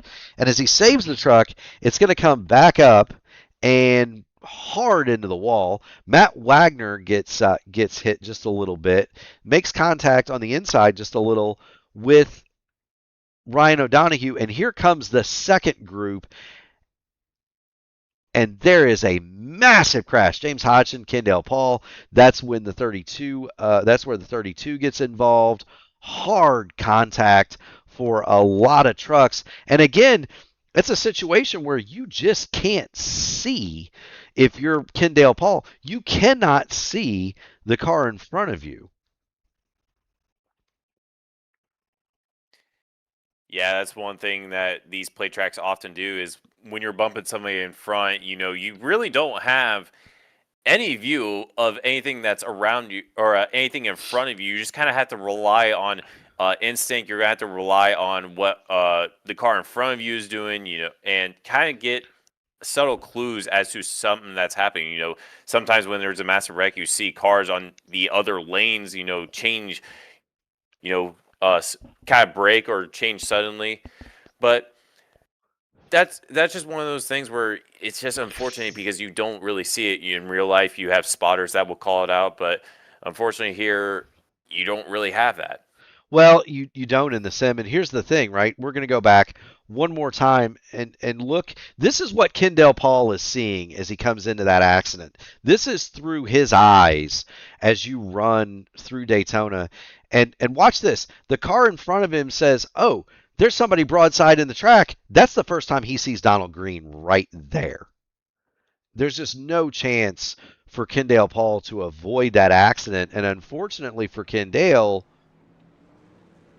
that truck is severely damaged, and he's going to be in bad shape for the end of this race. Peyton Howell, Nathan Nicholson, they get off a pit lane. James Hodgson is your leader. He's your leader.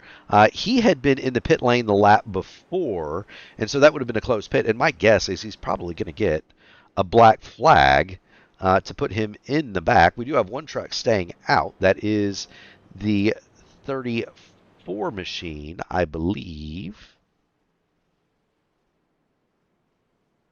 of Jeffrey Goodpaster. It is Goodpaster, so the Napa Auto Parts truck is going to get the wave around, and he'll get back on the lead lap as a result of that caution. I do want to point out that everybody on the DVD Motorsports team, that would be O'Donoghue, Lewis Hayes, and Sam Crow in the broadcast, the truck labeled broadcast. Those trucks all came through that relatively unscathed. Kevin Gettenberger is on pit road, still under repair, as is Paul Witt, Joshua King, Alan Steigerwalt, Brian Sharp. Austin Hund is back under repair. Donald Green has a black flag. Kendale Paul has the meatball. He is going to be out of this race. Jason Southard took significant repair under that yellow. So multiple trucks involved there, at least 5. Here comes the 34 truck. He's going to come to pit lane, so he will not take the wave around, and that's going to leave Peyton Howell back in the lead of this race.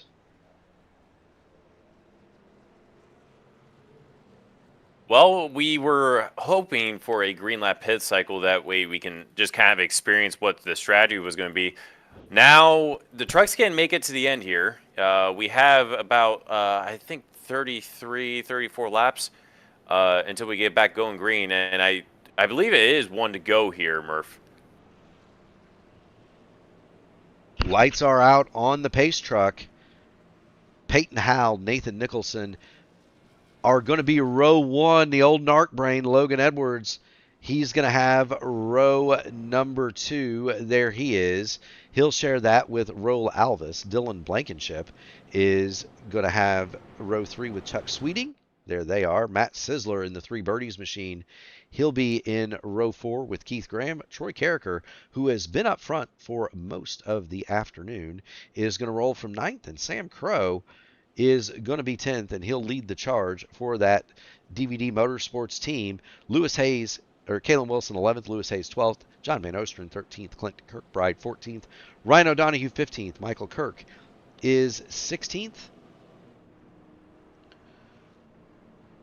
Andrew Gates 17th, Daniel Meadows, Jeremy Dunwoody, and John Hutchins are going to round out your top 20. Do want to thank everybody for tuning it in. If you haven't already done it, make sure you hit the like button on the video, ring the bell, subscribe to P1 so that you can get a notice every time we go live. And we do this more or less every night.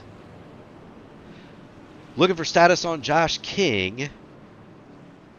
He is 28th. There he is. He is on the lead lap, but he's kind of toward the back of that lead lap. He has been 1:39 under repair as the trucks head back toward the green flag.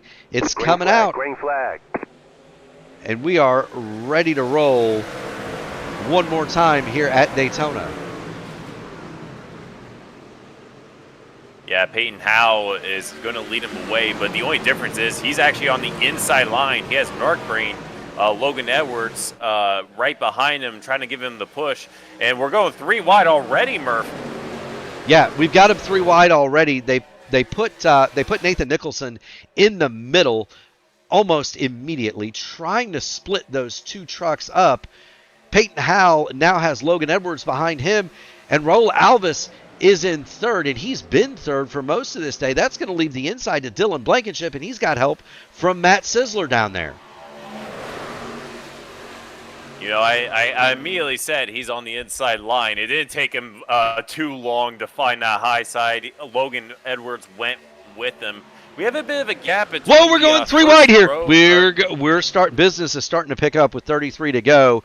Roel Alvis tried to make it 3 wide going down the front. That kicked Logan Edwards out of 2nd place. Logan is going to drop back to 4th in line on that high side, but the top is not as dominant now as it once was. Dylan Blankenship is your leader with Sizzler and Carricker pushing on that bottom. Peyton Howell has fallen back to 4th. Yeah, we see that bottom line. They haven't really shown any prevalence over the high line. It's been high line dominance the entire night, but at the moment they're going to go 3 wide again. Peyton Howell is going to drop to the bottom. They were 3 wide briefly. They're going to drop back to the bottom, and it looks like the high line is starting to fade, honestly. Yeah, the high line is falling apart. Now, Roel Alvis pulls back up there. He's going to get the side draft off of Say Hey Lewis Hayes. He's going to get the side draft off of Say Hey Lewis Hayes. But look, the Highline had been dominating this race up until that last restart. Dylan Blankenship got the lead with Sizzler and Carricker pushing. They've got Sam Crow and Roel Alvis now in that top line is going to start leading them back. But the bottom is just a lot more organized. They've got a lot more energy. Alvis, Sweeting, and that's Logan Edwards at the top. They've got Keith Graham along with them now. They're going to have to start getting tight on one another because they've really only got four trucks, organized. You're seeing a bit of bumping from that from the outside line there. That is Raul Alves. He's kind of made contact with that bottom line. He's trying to side draft as much as possible to try to get back up towards the front there. And they're about 3 truck lengths back. And he really needs to get some help from Chuck behind and Logan Edwards. They need to start working together and start pushing each other back up towards the front. You see them side drafting, and they've gained a little bit of time here, Murph. They are indeed. You're seeing Roel Alvis in that sim shop number 23. He is moving back toward the top, and he's got some organization now with Sweeting and Edwards as they lay the bumpers to each other. Alvis almost got to the right rear quarter panel to side draft off of Matt Sizzler, but Sizzler staying loyal to that 12 truck of Dylan Blankenship in front of him, and Carricker is willing to push Sizzler as well. The question in the chat was, what is the best line for this track? That really depends on who's in what line and how organized they are. There's no real preference in terms of raw speed from one line to the other in the draft. It's just all about who's in what line, who's organized, and who's connecting to push one another. The 0-1 truck has a moment. He gets himself up into the wall. That is Clint Kirkbride. And he's temporarily 3 wide, but he's going to fall to the back of that draft and get in behind Keith Graham at the back of this fight. But that really stalled out the top line. They got to the lead behind Roel Alvis, but again, now there's only 4 or 5 trucks up there, and the bottom line is going to get more energy, and the bottom line should get more energy and be able to pull back past them now. Yeah, they were about 3 to 4 truck lengths back. Now they're about 3 to 4 truck lengths in front of that bottom line. You see Raul Alvis leading that pack. He's got Chuck Sweetie right behind him, Logan Edwards, Narkbrain in that third line on the high side, and they have finally been able to form up. They've finally been able to kind of get control of the high line there. We saw some 3 wide moments and drivers swapping between each lanes, but it seems like they finally got control of what's going on in that high line. Yeah, they do. Roel Alvis has gone to the lead, and he's got the push from Sweeting and Edwards on the top. And now we're going to get 3 wide. We've got trucks going through the middle, and this is. And we got a car in the wall. We got contact. We got a wreck. We do have a wreck. That is the 44 of Dan Witt, hard into the wall, and that takes the 18 with him. The 18 of Nathan Nicholson was involved in that, and there's no caution. They are off the racing surface, so no caution.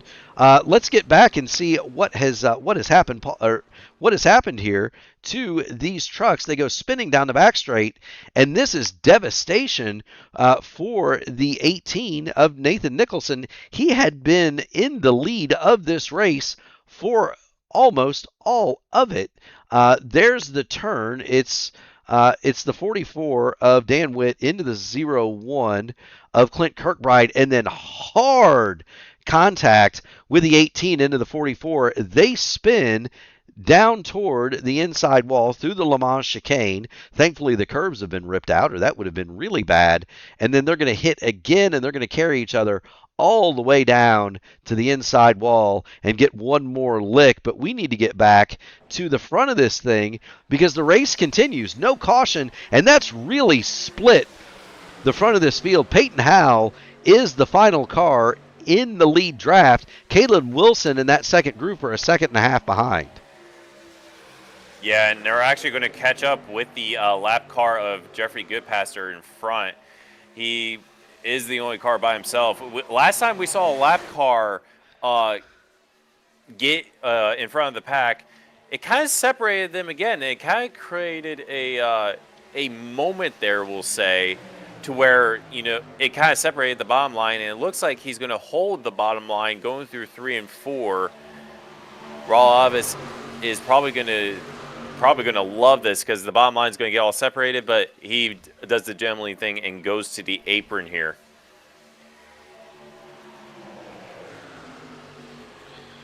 They are indeed. We get some great questions in the chat. Dakota wanted to know if you use more rubber on the bottom. The answer is yes. Theoretically, you're going to use the right front a little bit more. The top, use the right rear a little bit more. But tires, just as in real life in the trucks, not really a factor here at Daytona or Talladega. You change them because it takes that long to put gas in it. But in truth, you don't really use a whole lot of tire here. What happens is you don't use a whole lot of tread.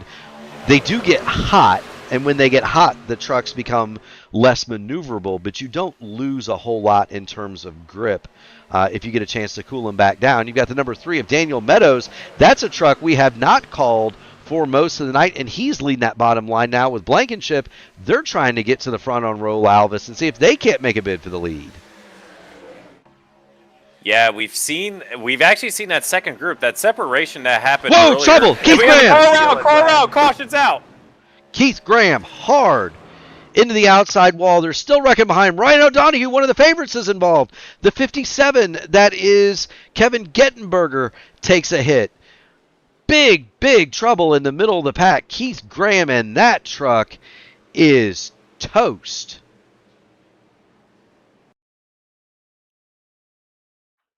I was just about to say that group, that separation that we saw, finally got back together. Unfortunately, it didn't last too long, and that brought a caution. About 23 laps remain in this race, and that took out quite a bit of contenders here. It did. There's the accident between Paul Witt and Keith Graham.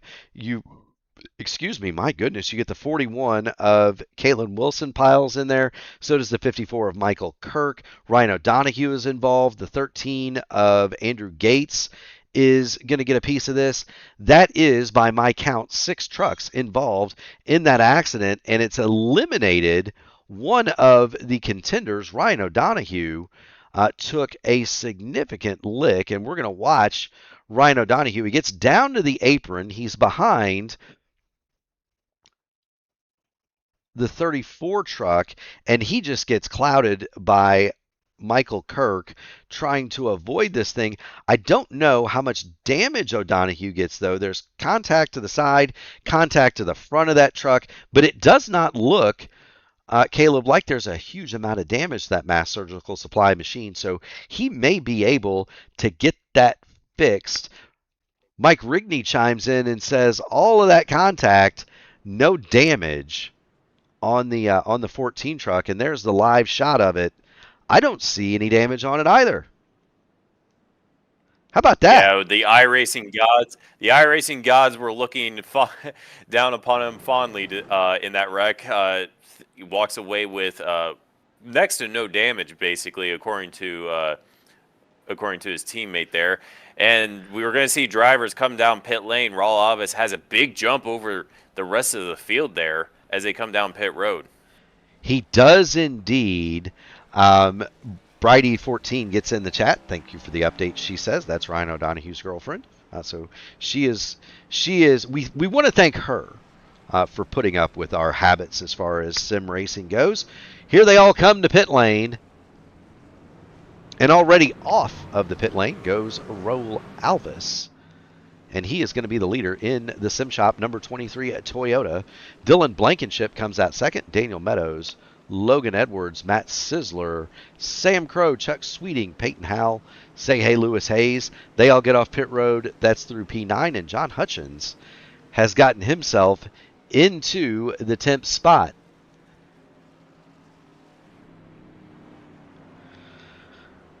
Yes, we do, and we see Ted Craven.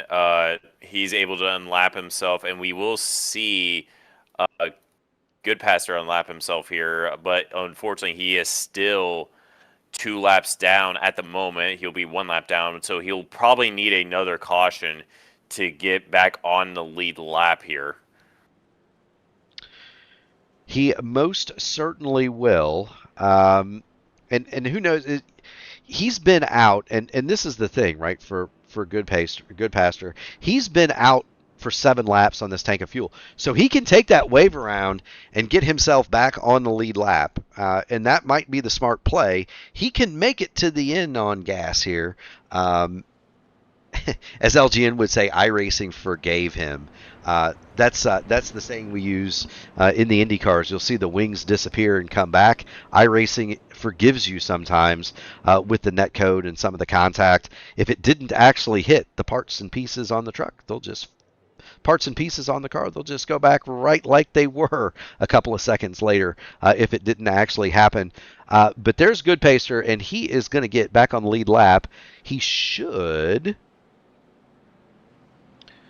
be getting that wave around now, and there he goes.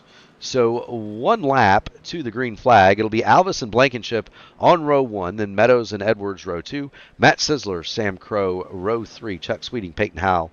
In the 4th row, Say Hey Lewis Hayes and John Hutchins round out your top 10. Then Matt Wagner and Troy Carricker, James Hodgson, Jason Southern, Ryan O'Donohue, Randy Dunlap, Kalen Wilson, Jeremy Dunwoody, Paul Witt, and John Van Ostrand through the top 20. Andrew Gates is 21st, Ted Craven 22nd, Keith Graham is going to be 23rd. Brian Sharp, there he is, and his truck has seen some contact, but it's still rolling around here.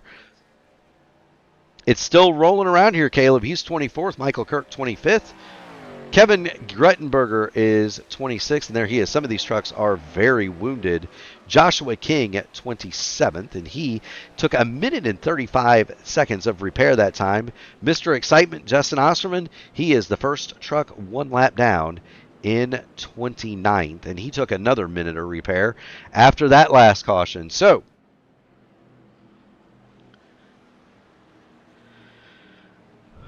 we were going to have 20 laps to go, 50 miles, right, Caleb?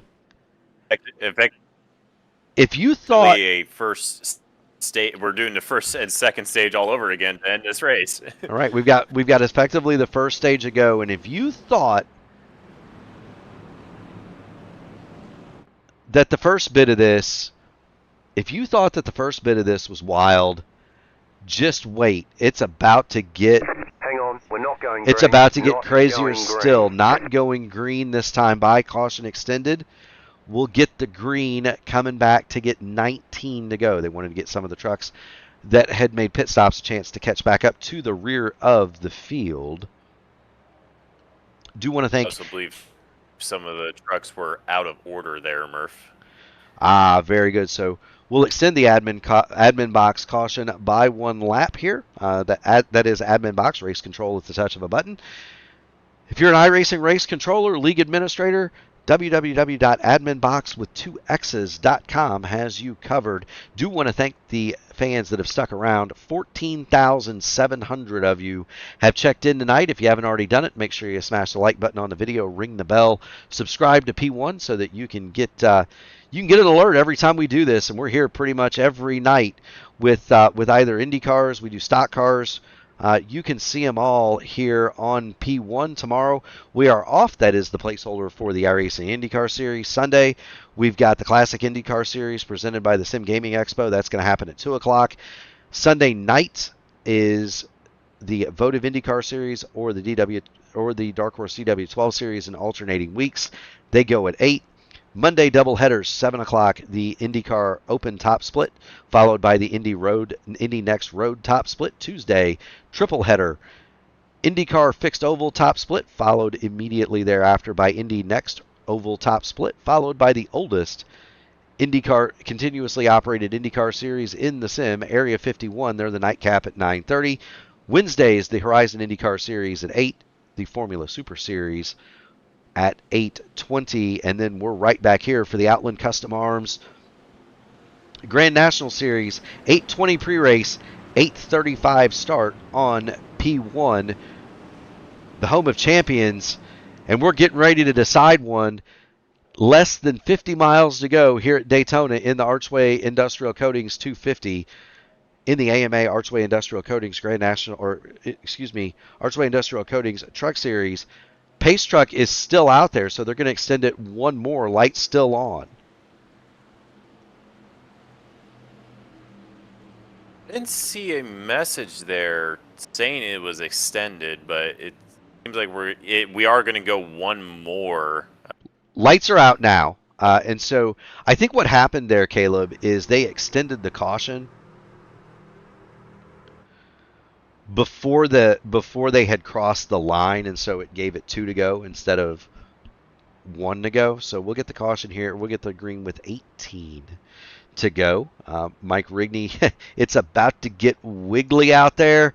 If you thought the first 80 laps of this thing were wild, folks, you ain't seen nothing yet. And all nearly 15,000 of you have been treated to some pretty cool racing thus far in the AMA Archway Industrial Coatings Truck Series here at Daytona. I wonder, we asked it last night, who's going to be the first one to make it 3 wide? Last night we said it was going to be Justin Osterman. Osterman not on the lead lap though, so he needs some help to get back into the fight here. I'm going to go Troy Carricker or Matt Wagner from the 11 or 12 holes. Those two very good restrictor plate racers, Troy Carricker and Matt Wagner, have both been in the front of this deal. I would expect the moves to start from back about P11 or 12 as we come to get the green flag here, Caleb. I'm willing to bet it's going to be probably. I'm going to say Troy over Matt, but I guarantee you it's probably going to be one of those two that are going to make it 3 wide on this restart. And I wouldn't be surprised if they tried to work together to make it 3 wide. But lights are out in the Pace Truck. We should be going green here, Murph. We should indeed. Pace Truck pulls it in. Field under the control of Roval Alvis. Dylan Blankenship beside him, then Meadows and Edwards. We go back green here at Daytona as we pass 15,000 unique views on the stream. Thank you so much to everybody who's watching. You're about to see something really, really fun.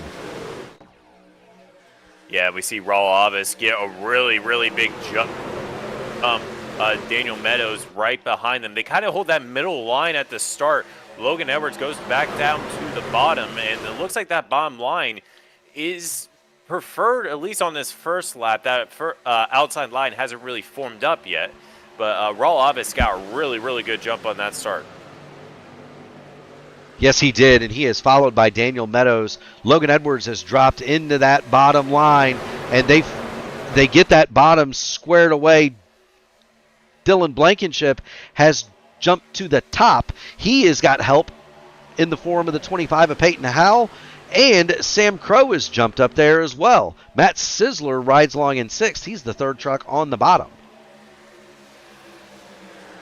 Yeah, and we see Roval Alvis actually go to the top side, and we're going 3 wide there. Who is, I can't tell it. That's actually Peyton Howell. It wasn't, our predictions were wrong. Peyton Howell is going to be the first one to make it 3 wide towards the end of this race. And we see Roval Alvis getting a big shove from Logan Edwards there on the bottom. And all that does is shuffle out Dylan Blankenship. The number 8 of Sam Crow will drop to the bottom. And now we've got trouble. We've got 3 trucks together. Oh, how did they not wreck? Everybody, I have no idea. Dylan Blankenship and John Hutchins were 1 truck coming through there. They all save it. They all make it. We stay clean and green. Roval Alvis is now at the front. He's got the push from Peyton Howell. Sam Crow is in 3rd. Sam Crow is in 3rd. Meadows, Edward, and Say Hey Lewis Hayes are on the bottom, but they are completely disorganized. Now Say Hey Lewis Hayes is going to jump up to the top, and Sam Crow is going to bid for the lead on the bottom. We're going to see if he can make something happen against Alvis and Howell. but he doesn't have any help. Here comes teammate Say Hey Lewis Hayes. Yeah, it looks like that high line, as we've seen all race, has kind of reformed and now seems to be the dominant line. Only 3 cars at that bottom line at the front of the field. It looks like that high line is the preferred line once again. Yeah, and that's the thing, right? When you get everybody stacked up, the question from earlier, when you get everybody stacked up, which line is preferred? It's the line that's more organized, and if you can get a conga line going up, a conga line going around either the top or the bottom, it just makes it so that nobody wants to jump out of line and race side by side, and you can effectively freeze the field that way. That's what Alvis, Howell, Sizzler, Sweeting, and Edwards are trying to do, but Sam Crow has got help from his teammate Say Hey Lewis Hayes. They've got the number 3 Daniel Meadows down there.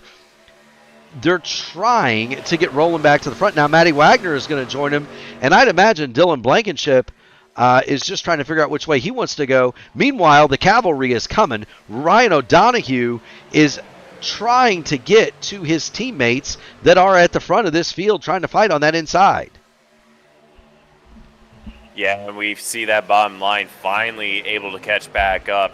And we say about organizing new lines, and that's going to be the most dominant line. Well, you have some of the best in the business at these plate tracks that are able to push to the front of the field and make their line the best. So we'll see what happens come 13 laps time. We will indeed. Raul Alvis, Peyton Howell, Matt Sizzler, they still have the chokehold on those top 3 spots. But Sam Crow leading the bottom with help from Say Hey Lewis Hayes. They're trying to mount that charge. They're staying pretty far away from the trucks on that top line at the moment. The side draft is not in effect, at least from Sam Crow and Say Hey Lewis Hayes. But they are right together. Lewis Hayes is wearing out. He is wearing out the rear bumper of Sam Crow. Yeah, they're about 1 truck length behind. The outside line gets a little bit of jump off the turn 2 there, and they get a really big jump. It's actually now 3 to 4 truck lengths ahead, that outside line. Raw Avis getting a big shove from Peyton Howell behind. And it's seems like that bottom line, we talk about getting organized. They seem to have slightly more separated, slightly less compact than that top line there. And that's the reason why the top line is now starting to pull away from the bottom. Yeah, you see the front, you see the trucks at the front.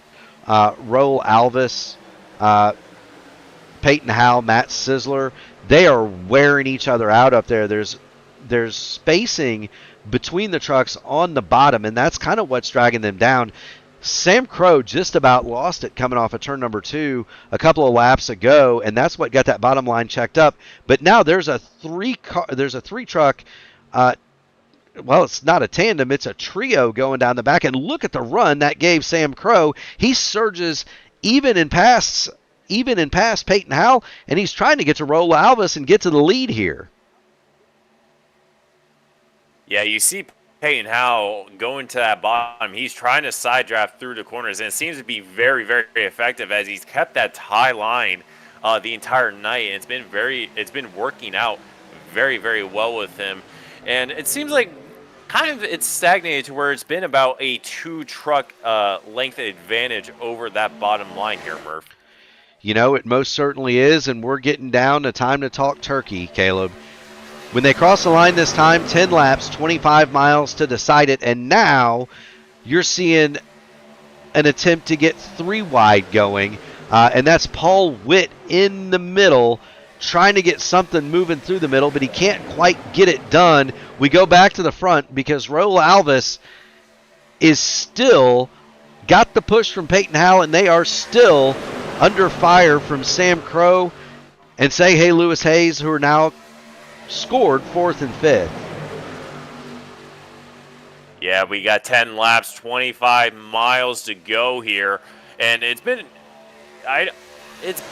relatively very close racing. This pack is very, very close together, and we're starting to get 3 wide here, Murph.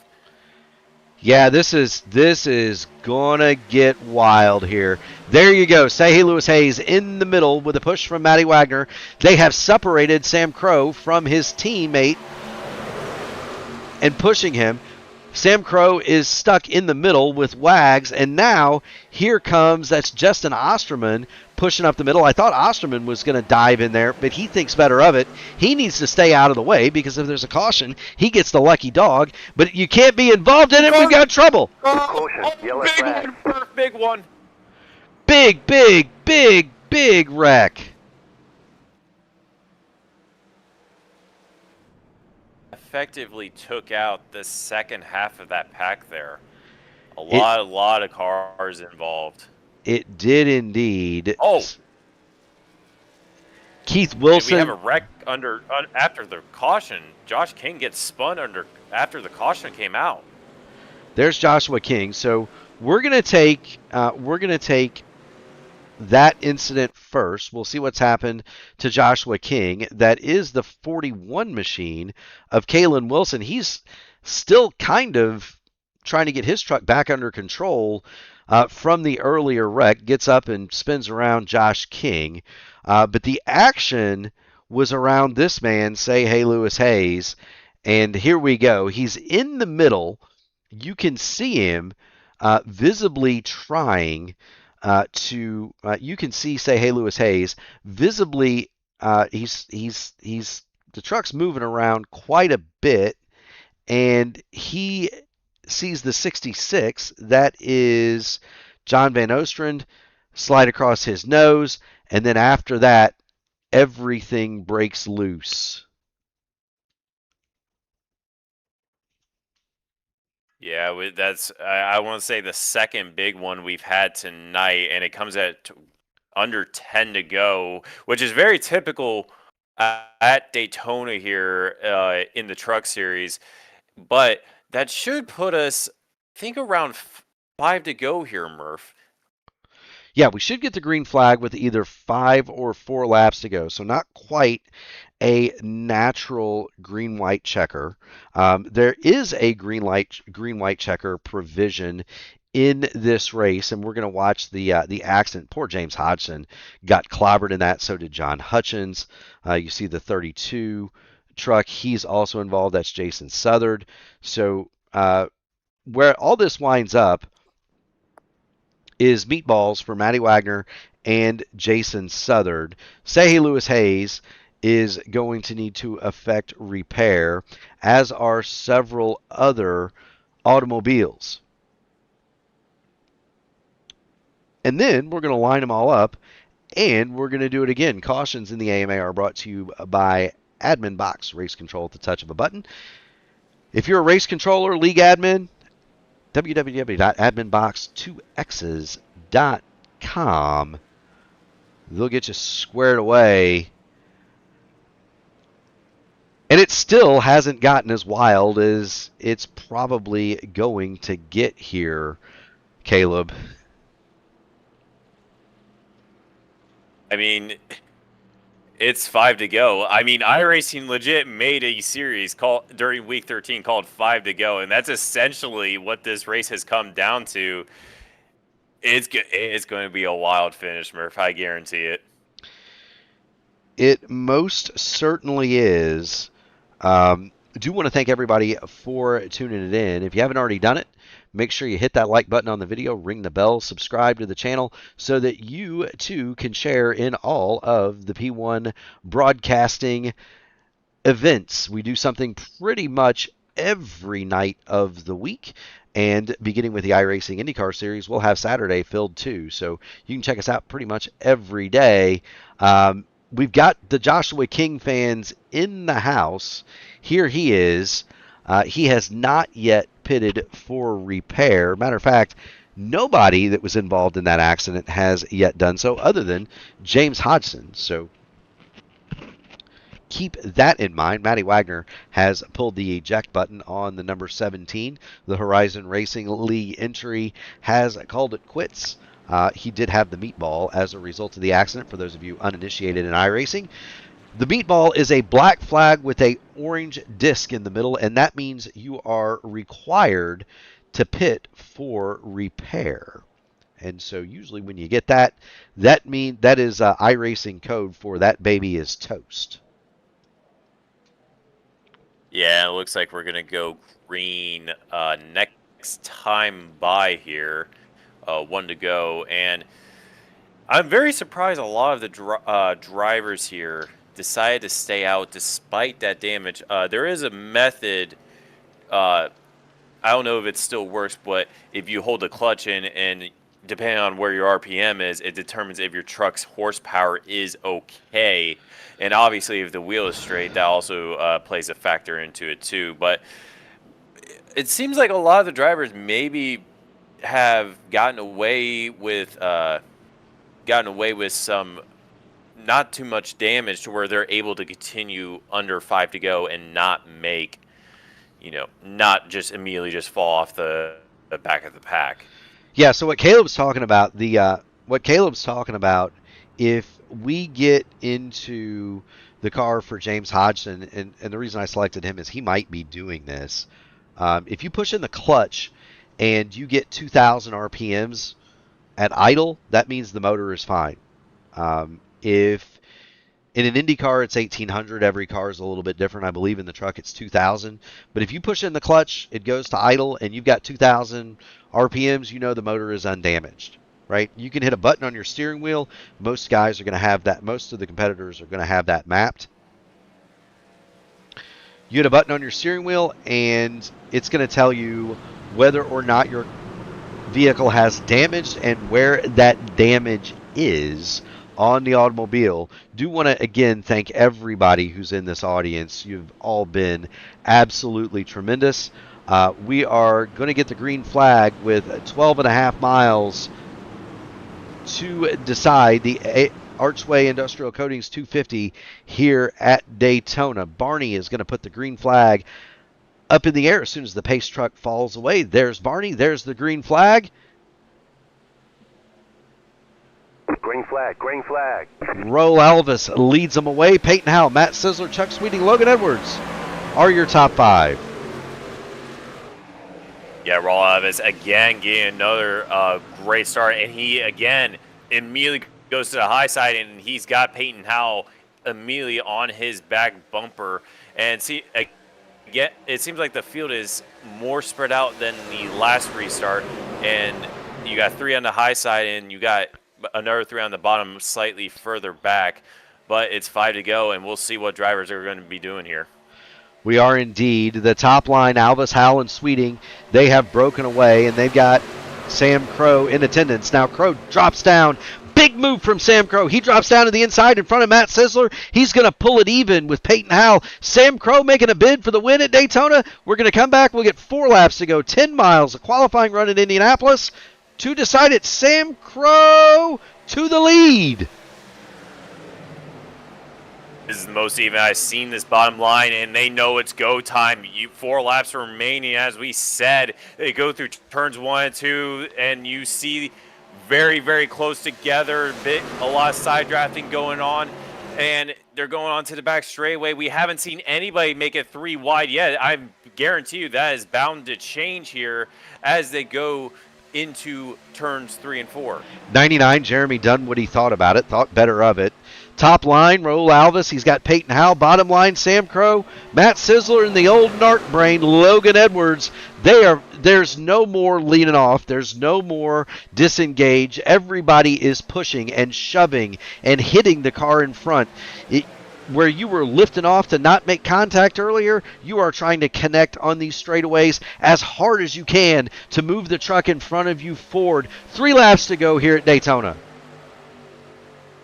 This is the most organized I've seen this bottom line the entire night. It seems like maybe the top line, it's still prevailing just a little bit, but we're starting to see some cracks in it as we see the bottom line now kind of drop back a little bit, right as I say that.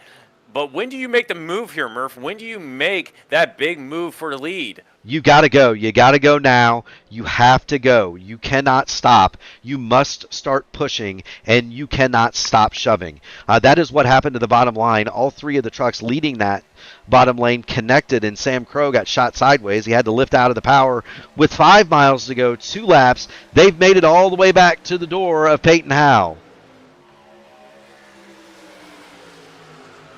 Yeah, we see Roval still holding on to that top line. I wonder, we still haven't really seen 3 wide besides that very back there as we see a truck into the wall there, but he's still able to go.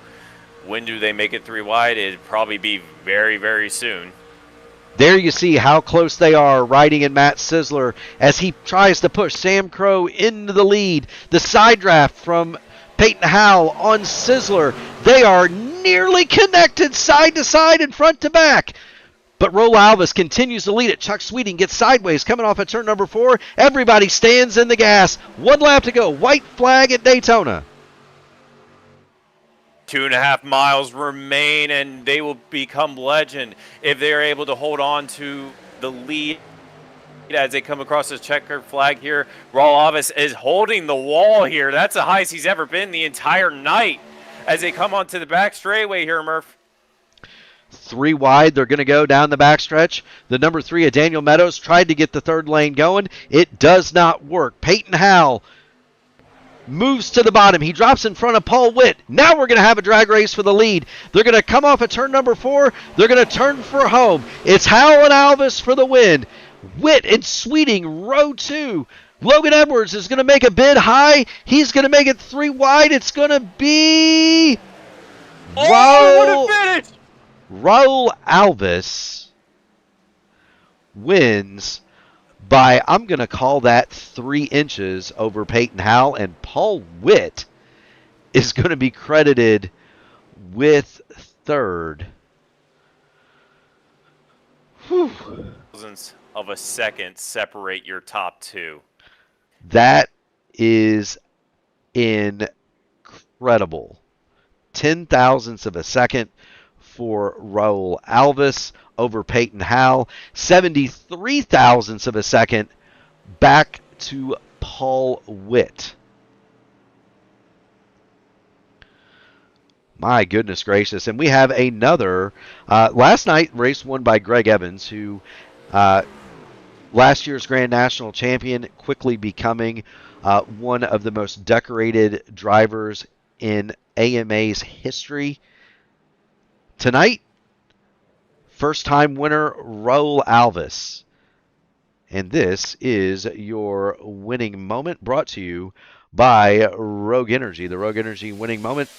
If you go to rogueenergy.com and use promo code AMA24, you get 10% off of your order. So if you need a pick-me-up, rogueenergy.com, use promo code AMA24 and get 10% off your order. Roval Alvis is your winner.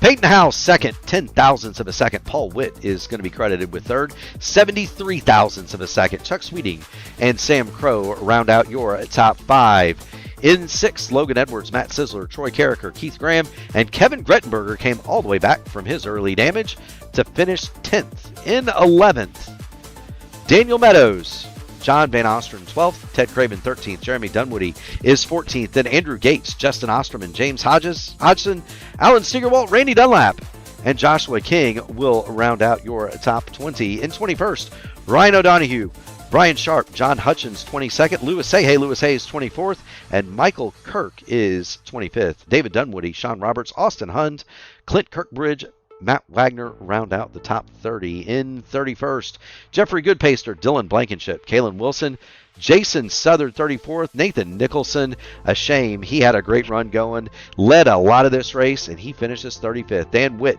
36th, then Donald Green, Kendale Paul, Brad Fulham, and Jim Duda back to 40th, and that is your 40-car field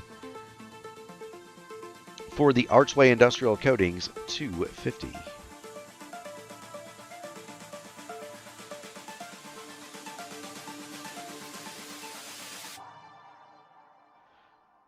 Don't go away. We're going to have interviews with the podium drivers coming here very, very shortly, just as soon as we can get the replays wound up and see where everybody's at. And we've got Paul Witt already in the waiting area. Paul, you've got Murph and you've got Caleb Brashear in the P1 broadcasting booth. You got a copy?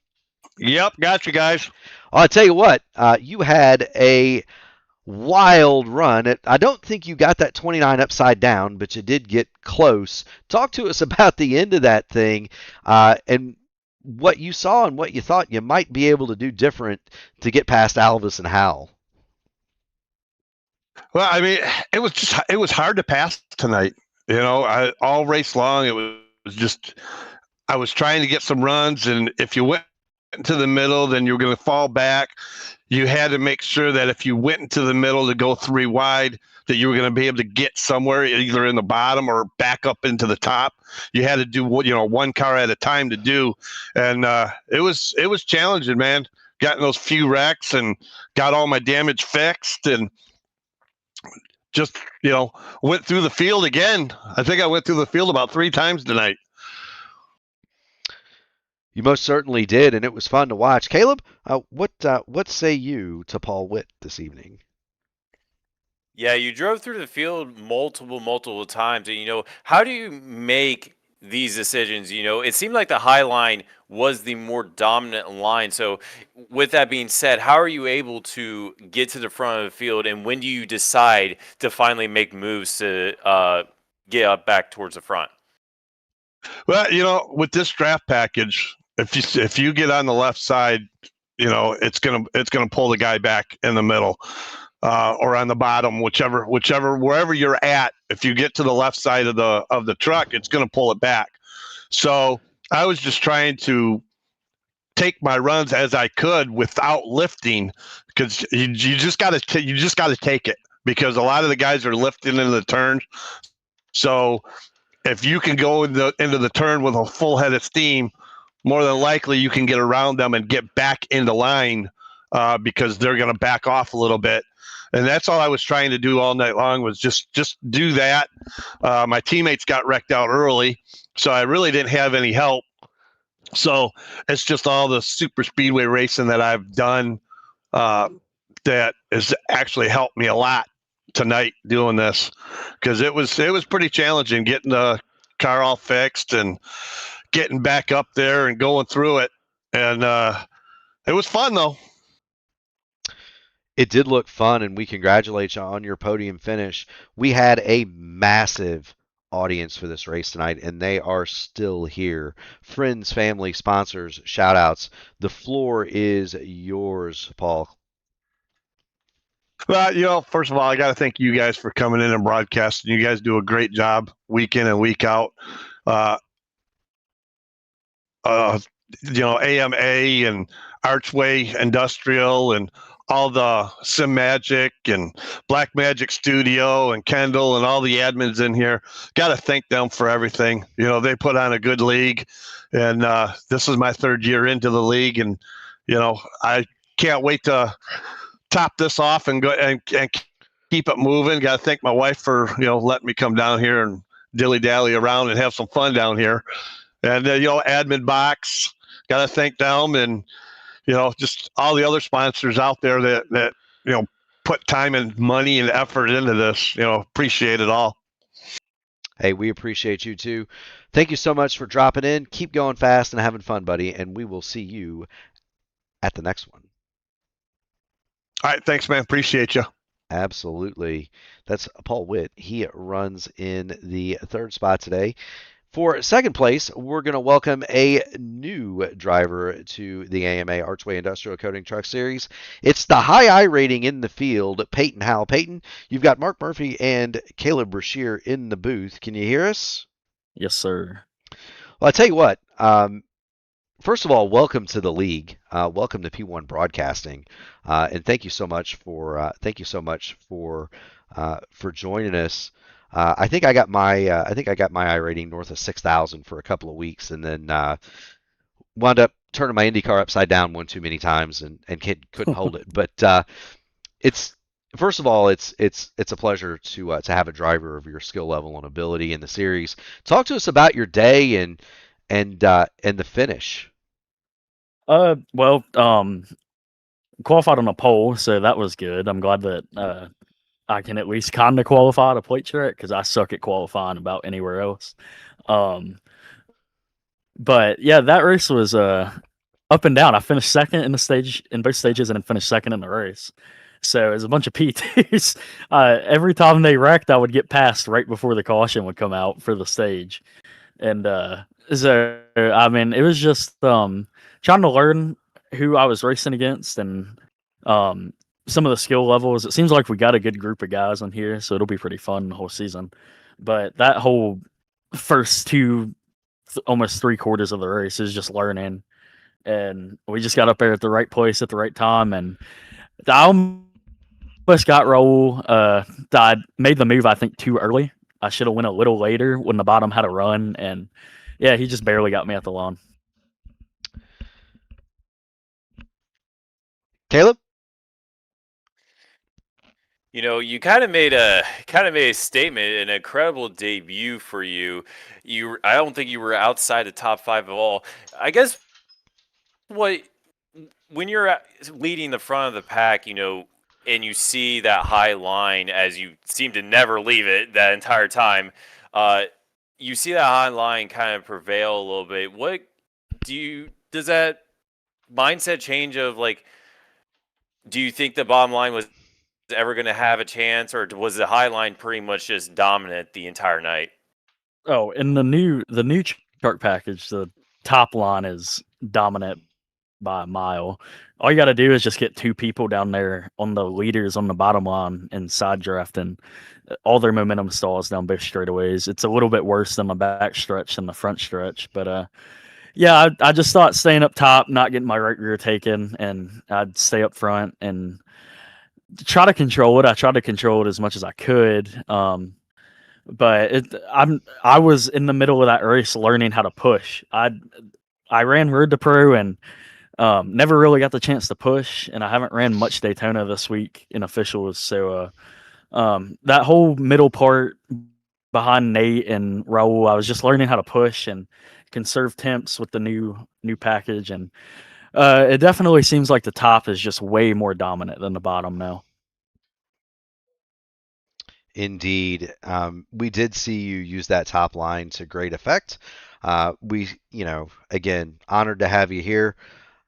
The tradition here at P1 is that you get on the podium, you get the microphone. So the floor is yours. Friends, family, sponsors, shout them out, my man. We have a huge crowd tonight. We just topped, I don't know if you know this or not, we just topped 17,000 views in the stream. So a lot of people watching. Oh. Well, I got to thank everybody for watching. Hope we put on a decent show. And I got to thank you all for putting on the broadcast. Kendale for this league. This league seems like it's going to be really good, so I can't wait to be here all season. I got to thank all the guys at UNRV Esports. We were supposed to have 2 more, but they had stuff to do, so they didn't get to show up. But I got to thank Nate for all the work tonight until he wrecked off the back stretch. I got to thank Icon Apparel. They've been with me for a long time, so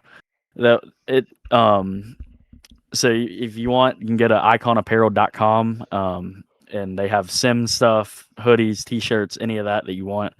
I got to thank Unrivaled Innovations. That's my company.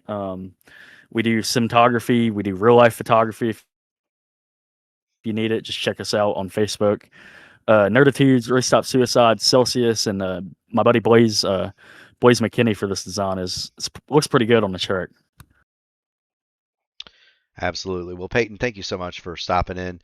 We look forward to seeing you up here in the booth much more often throughout the season. And keep going fast and having fun, buddy. Yes, sir. You'll have a good one. Absolutely. That is Peyton Howell, who is the second place finisher on the evening. And tonight's winner, the Rogue Energy winning moment, it goes to Roel Alvis. If you go to rogueenergy.com and use promo code AMA24, you get 10% off your order. Roel, you've got Murph, you've got Caleb Brashear. Welcome to the AMA and welcome to Victory Lane in your truck debut. Yeah, thanks. Thanks for having me. It was a lot of fun.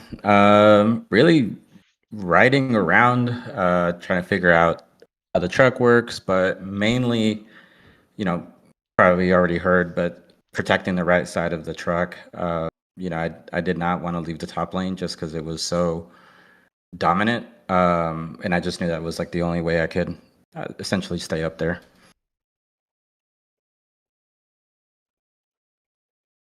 Absolutely. Caleb? I'm gonna ask the same question that I asked Greg Evans last night. Daytona is such an iconic venue. One of the more well known. It hosts one of the biggest races in North America, the Daytona 500. What does Daytona mean to you in winning this race?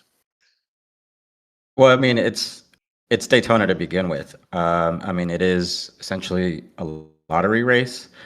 So being able to just stay up front, controlling the race, first race of the season, you always have like really, really good momentum going. So there's like nothing better off than to get a win. Being Daytona, Daytona's Daytona. Everyone wants to win there. So being able to pull this off, it's always great. It always is. It's always great to win a marquee event at a marquee track, Daytona, Indianapolis, for the sports car guys, Le Mans, Spa come to mind. It's always an unbelievable feeling of accomplishment when you do win one of these marquee events, and that's where we'll leave it. The tradition here at P1 is you win the race, you get on the podium, you get the microphone, friends, family, sponsors, shout them out. Big time audience out there waiting on you, Roll. Yeah, I mean, first and foremost, thanks to SimShop. We're big supporters of this league. My first race here, so it's kind of cool to get the win. But we are all excited to be part of it. So once again, thanks to SimShop, everyone there. Just to let you guys know, we do build top tier, sim racing equipment, turnkey rigs for advanced motion systems. Anything that you guys do need, we do sell SimMagic, we sell Moza, top distributor in the U.S. And then also big thank you to Delta Sport. I did just join Delta. They've been very supportive. So really happy to kind of essentially go on my first or second broadcast with them and get a win and kind of show them, what I'm capable of. Absolutely. Well, we got a glimpse of that last night, and you paid it off tonight. Congratulations on the win. Keep going fast and having fun, Roll, and we will see you at the next one. Yeah. Yep. Thanks, everyone. Have a good night. Absolutely. That is Roll Alvis. He is your winner tonight in the AMA Archway Industrial Coatings 250 from Daytona. Caleb, we had a big group of people watch this one, and buddy, it did not disappoint. No, it did not. And not only for this race, but last night's race. We've had two incredible races to start both of these seasons. This one felt really, really good though. It felt oh my god, I can't talk right now. It was just a really good race in general. Like, we saw a lot of action, and we got some really good green flag runs in comparison to last night. So, and of course, you got that iconic Daytona finish that we all got. We had two of those in a row, and what an amazing start to the AMA Industrial Coatings Truck Series. Tonight, we had a great race last night with the AMA Outland Custom Arms Grand National Series, and this doesn't stop tonight, folks. I've talked about it throughout the broadcast, but we have a full slate here on P1. Tomorrow, it's the Sim Gaming Expo Classic IndyCar Series. They're going at 2 o'clock from New Hampshire right here on P1. Monday night, it's the IndyCar Open Series Top Split. They'll be at Zandvoort, 7 o'clock Eastern Time. Immediately followed at 9 o'clock by the Indy Next Road Series Top Split from Fuji. On Tuesday, it's a triple header. The IndyCar Oval Series is live from Phoenix at 7:15. The Indy Next Oval Series Top Split happens from Gateway at 8:30. And the nightcap, it's the Area 51 IndyCar Series, the oldest running, continuously running IndyCar Series in the sim, season 20. They go off at 9:30 Tuesday night. Wednesday is reserved for the Horizon IndyCar Series at 8 o'clock and the Formula Indy Series at 8:20. Thursday night sees the return of the Outland Custom Arms Grand National Series, 8:20 pre-race, 8:35 start from Atlanta.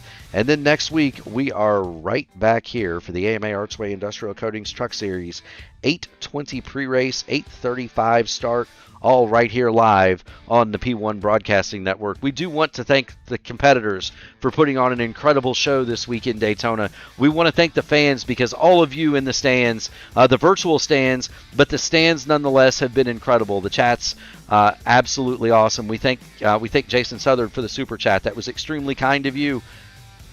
But we also want to thank the people that really make it possible. The military, the police, the firemen, the EMTs that drive the ambulance, and Caleb, the nurses that unload you when you get there. Good night from Daytona, and we will see you at the next one.